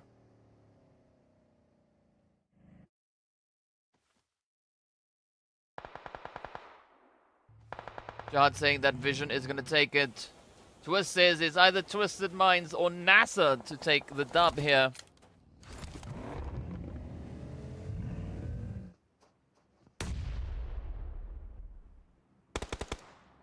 But now the Gangsters and Twisted Minds side by side.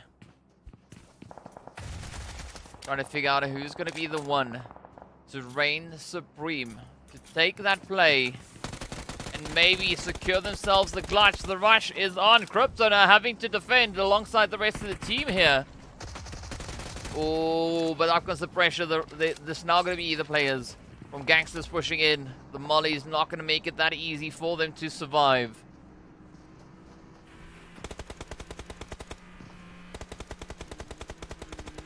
Let's see Crypto now just managing to inch their way outside.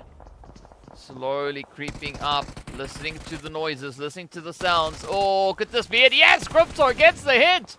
Oh, but down they go. Dammy now being the sole provider, the sole defender. I mean, Crypto is not completely out just yet. It's not going to be an easy play though. Let's see whether or not Dammy is going to be able to secure the push. Waleed, the last one up, a 1v1 situation. There we go, the confirmations are in. Dammy now just trying to duck all over the place. Are they going to try and get that res over towards Crypto? Yes, indeed. This could be that bounce back opportunity.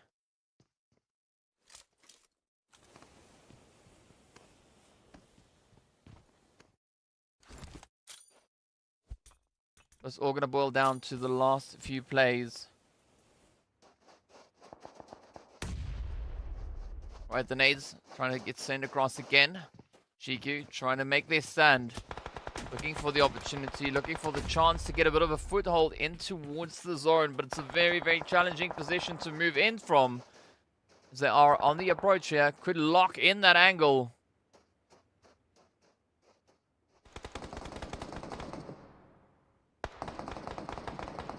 Oh, thank you so much, Yuri. Absolute legend, my hero. You have now twice been my hero for the thrice time. You've come through to close it out. Really, really do appreciate you, Yuri. Thank you so much. Big W in the chat for Yuri. Have an absolutely fantastic day. See you back again on Thursday. As you can see, with the day number 3 for this phase. The meanwhile is going to be Santa now. Ooh, rushing in. Ragnar secures the hit. And there we go. It's going to be the end of the road for R8.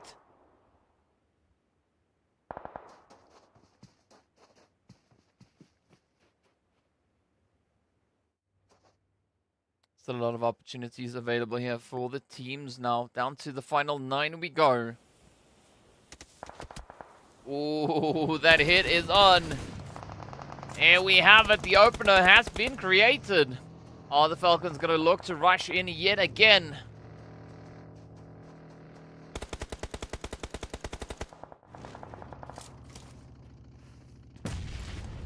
I'm focusing in widescreen. Alright, so IKURD trying to fend off the advances here from Falcons. Oh, that nade onto Yusuf. Beautiful amount of damage being dealt, but not sufficiently so to get the knock in. Could still be followed up by a little bit more aggression here. Maybe another nade.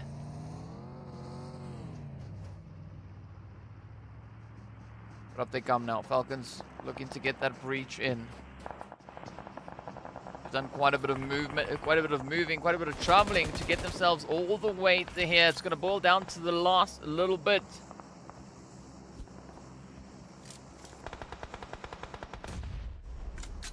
The nades are in. IKURD, oh, good attempt, but Aram goes down. It's now Ali trying to dance around the block, but down they go. Oh, it's down to the final hopeful unknown with the upset. Gets the hit in, and that is going to be the old confirmations rather dialed right on in. Yusuf still alive, going to be riding on the edge. But what an upset that was, though.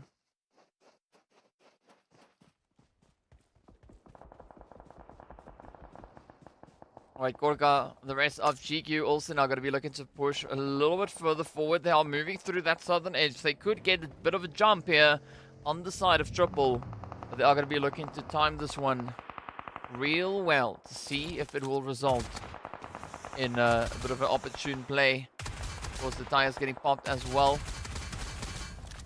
Nicely done as the hits are in.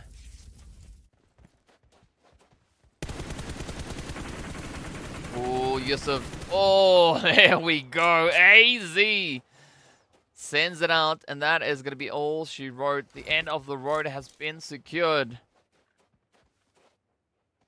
Still 7 teams left to fight it out. To see who will be the one granted access in towards that next zone. Vision going to be holding smack dab center zone. But not an easy run by any measure.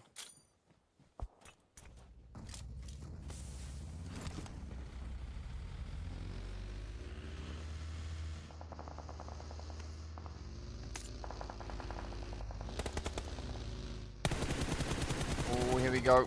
Ooh, Spec. Such a tough one, but look at the strafe though. Geekay effortless in their approach as they move in, just absolutely obliterating the side of Vision. Triple also then getting sent out in 6th place, not a single elimination to their name. Top 5, here we go. Twisted sitting up in 1st place with 54 points to their name. Looking to add on a few more. Oh, Crypto. They get it. Spec just on the very edge. NASR going to be looking for that approach.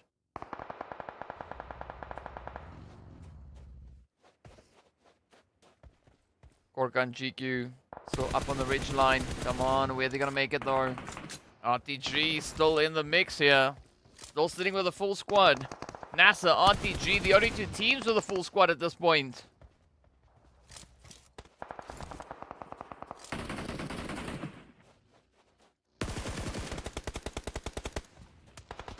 Right, so Twisted Mind's going to attempt that push up into zone. You see Crypto safely making it in.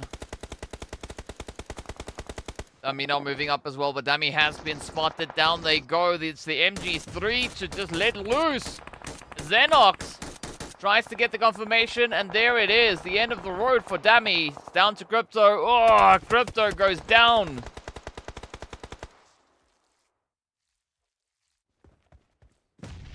GQ already up on 13 eliminations. Twisted Minds getting sent out in 1st place with 5 elims.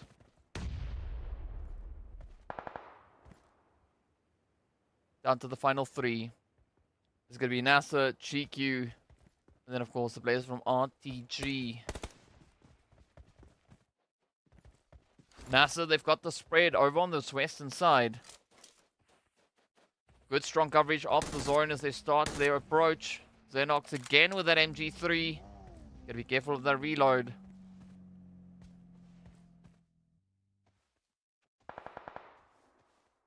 Good night, Umar. Thank you for stopping by. See you back again on Thursday as we hop into day number 3. Thank you so much for being here. We appreciate you.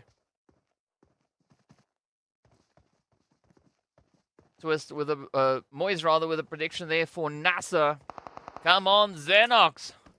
GQ. That is the prediction coming through from Death Fury.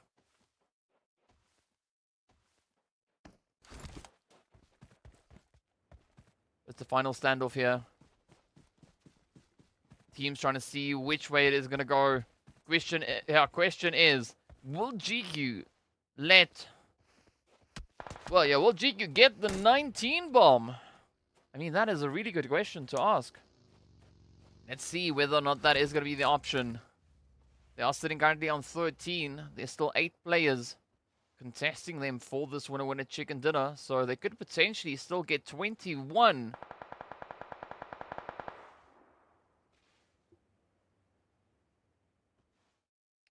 Ellen, I won't tell you that it's rest day tomorrow.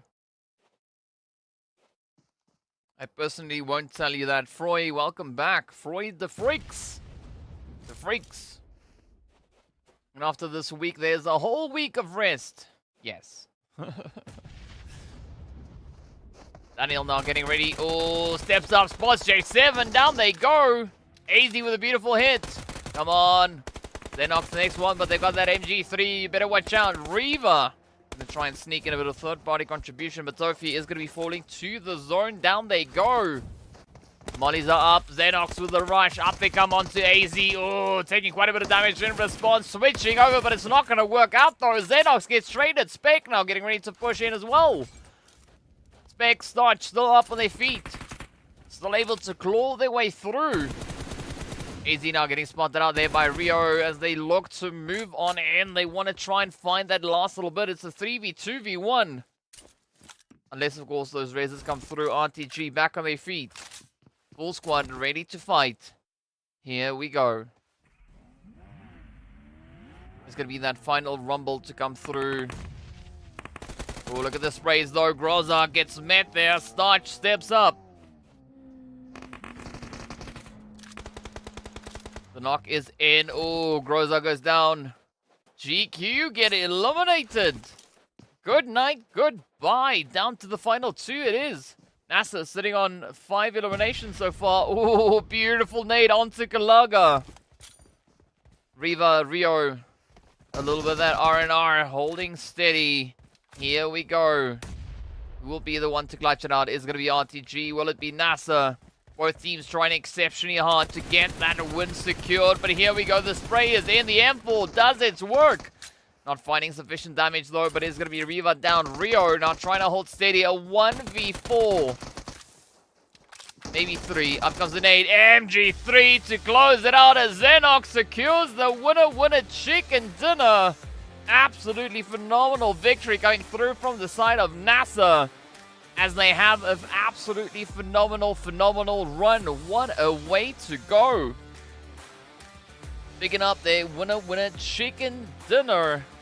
That is, of course, the first victory coming through for the side of NASR here as they were able to secure themselves that glorious chicken and a lot of spice to go around with it. Of course, they did so with 8 eliminations to their name, so well performed, well done, absolutely fantastic job being brought in by NASR. But again, a very exciting day that we've seen yet again. These teams, I mean, they just keep on bringing it, and what a play. Xenox with that MG3. Just doing some phenomenal work. And, of course, already causing quite a bit of carnage. So I'm curious to see what those stats are going to be. Saturo says it still doesn't make up for the other 3 matches. I mean, chicken dinner is a chicken dinner, right? It's still a good finish regardless. And as we know, they have still been able to find themselves really well placed on that leaderboard. So what a phenomenal job it has been coming through for the side of NASR. I mean, that could now allow them to secure just that extra little bit more on the board. So let's see what they are going to be taking us in towards next. We might hop into the overall standings. There we go. Moyes, thank you so much for being here. See you on Thursday. Have a fantastic time. For the rest of us, we are going to be waiting for those leaderboards to come through as we are hopping straight into that. NASR securing themselves 18 glorious points. GQ securing themselves 18 as well, but doing so with 13 eliminations. 6 elims going to RTG and Geekay, picking up 12 and 10 points respectively. 4 points going to be dealt to the Falcons and IKURD there. And Twisted Minds picking up their 8 points, 5 of which was thanks to those eliminations. Sharena, thank you so much for being here. Ta-ta! Have a good evening. See you back on Thursday. Stay fresh, stay frosty. And we shall continue to move down the leaderboard as we move up into that second page. Ooh, it's going to be 2 points across the board, essentially, aside from CONQUEROR, R8, and the KSA Legends, as they find themselves with a less than adequate set of points, but it is going to be okay because they've already done, you know, a fair amount of work over the past few games and matches and days. So, yeah, quite excited to see what that is going to bring through for them, though.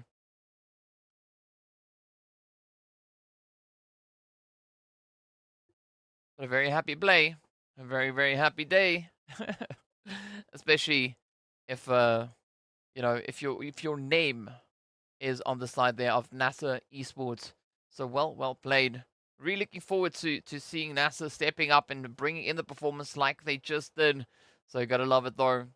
Of course, now aside from the leaderboards, we are going to be taking a look at a few other graphics as well, as we are going to be hopping into our total damage for the days. We're going to be looking at a few of the replays as well as yeah, a few other things. I mean, we just saw the match rankings, so we still need to see what the overall rankings are, as well as the MVP for the day, and then we're going to play it out. So let's see how this one goes through, as we are waiting to see what the total damage is being brought through. Well, here is the answer, as we move right in towards that.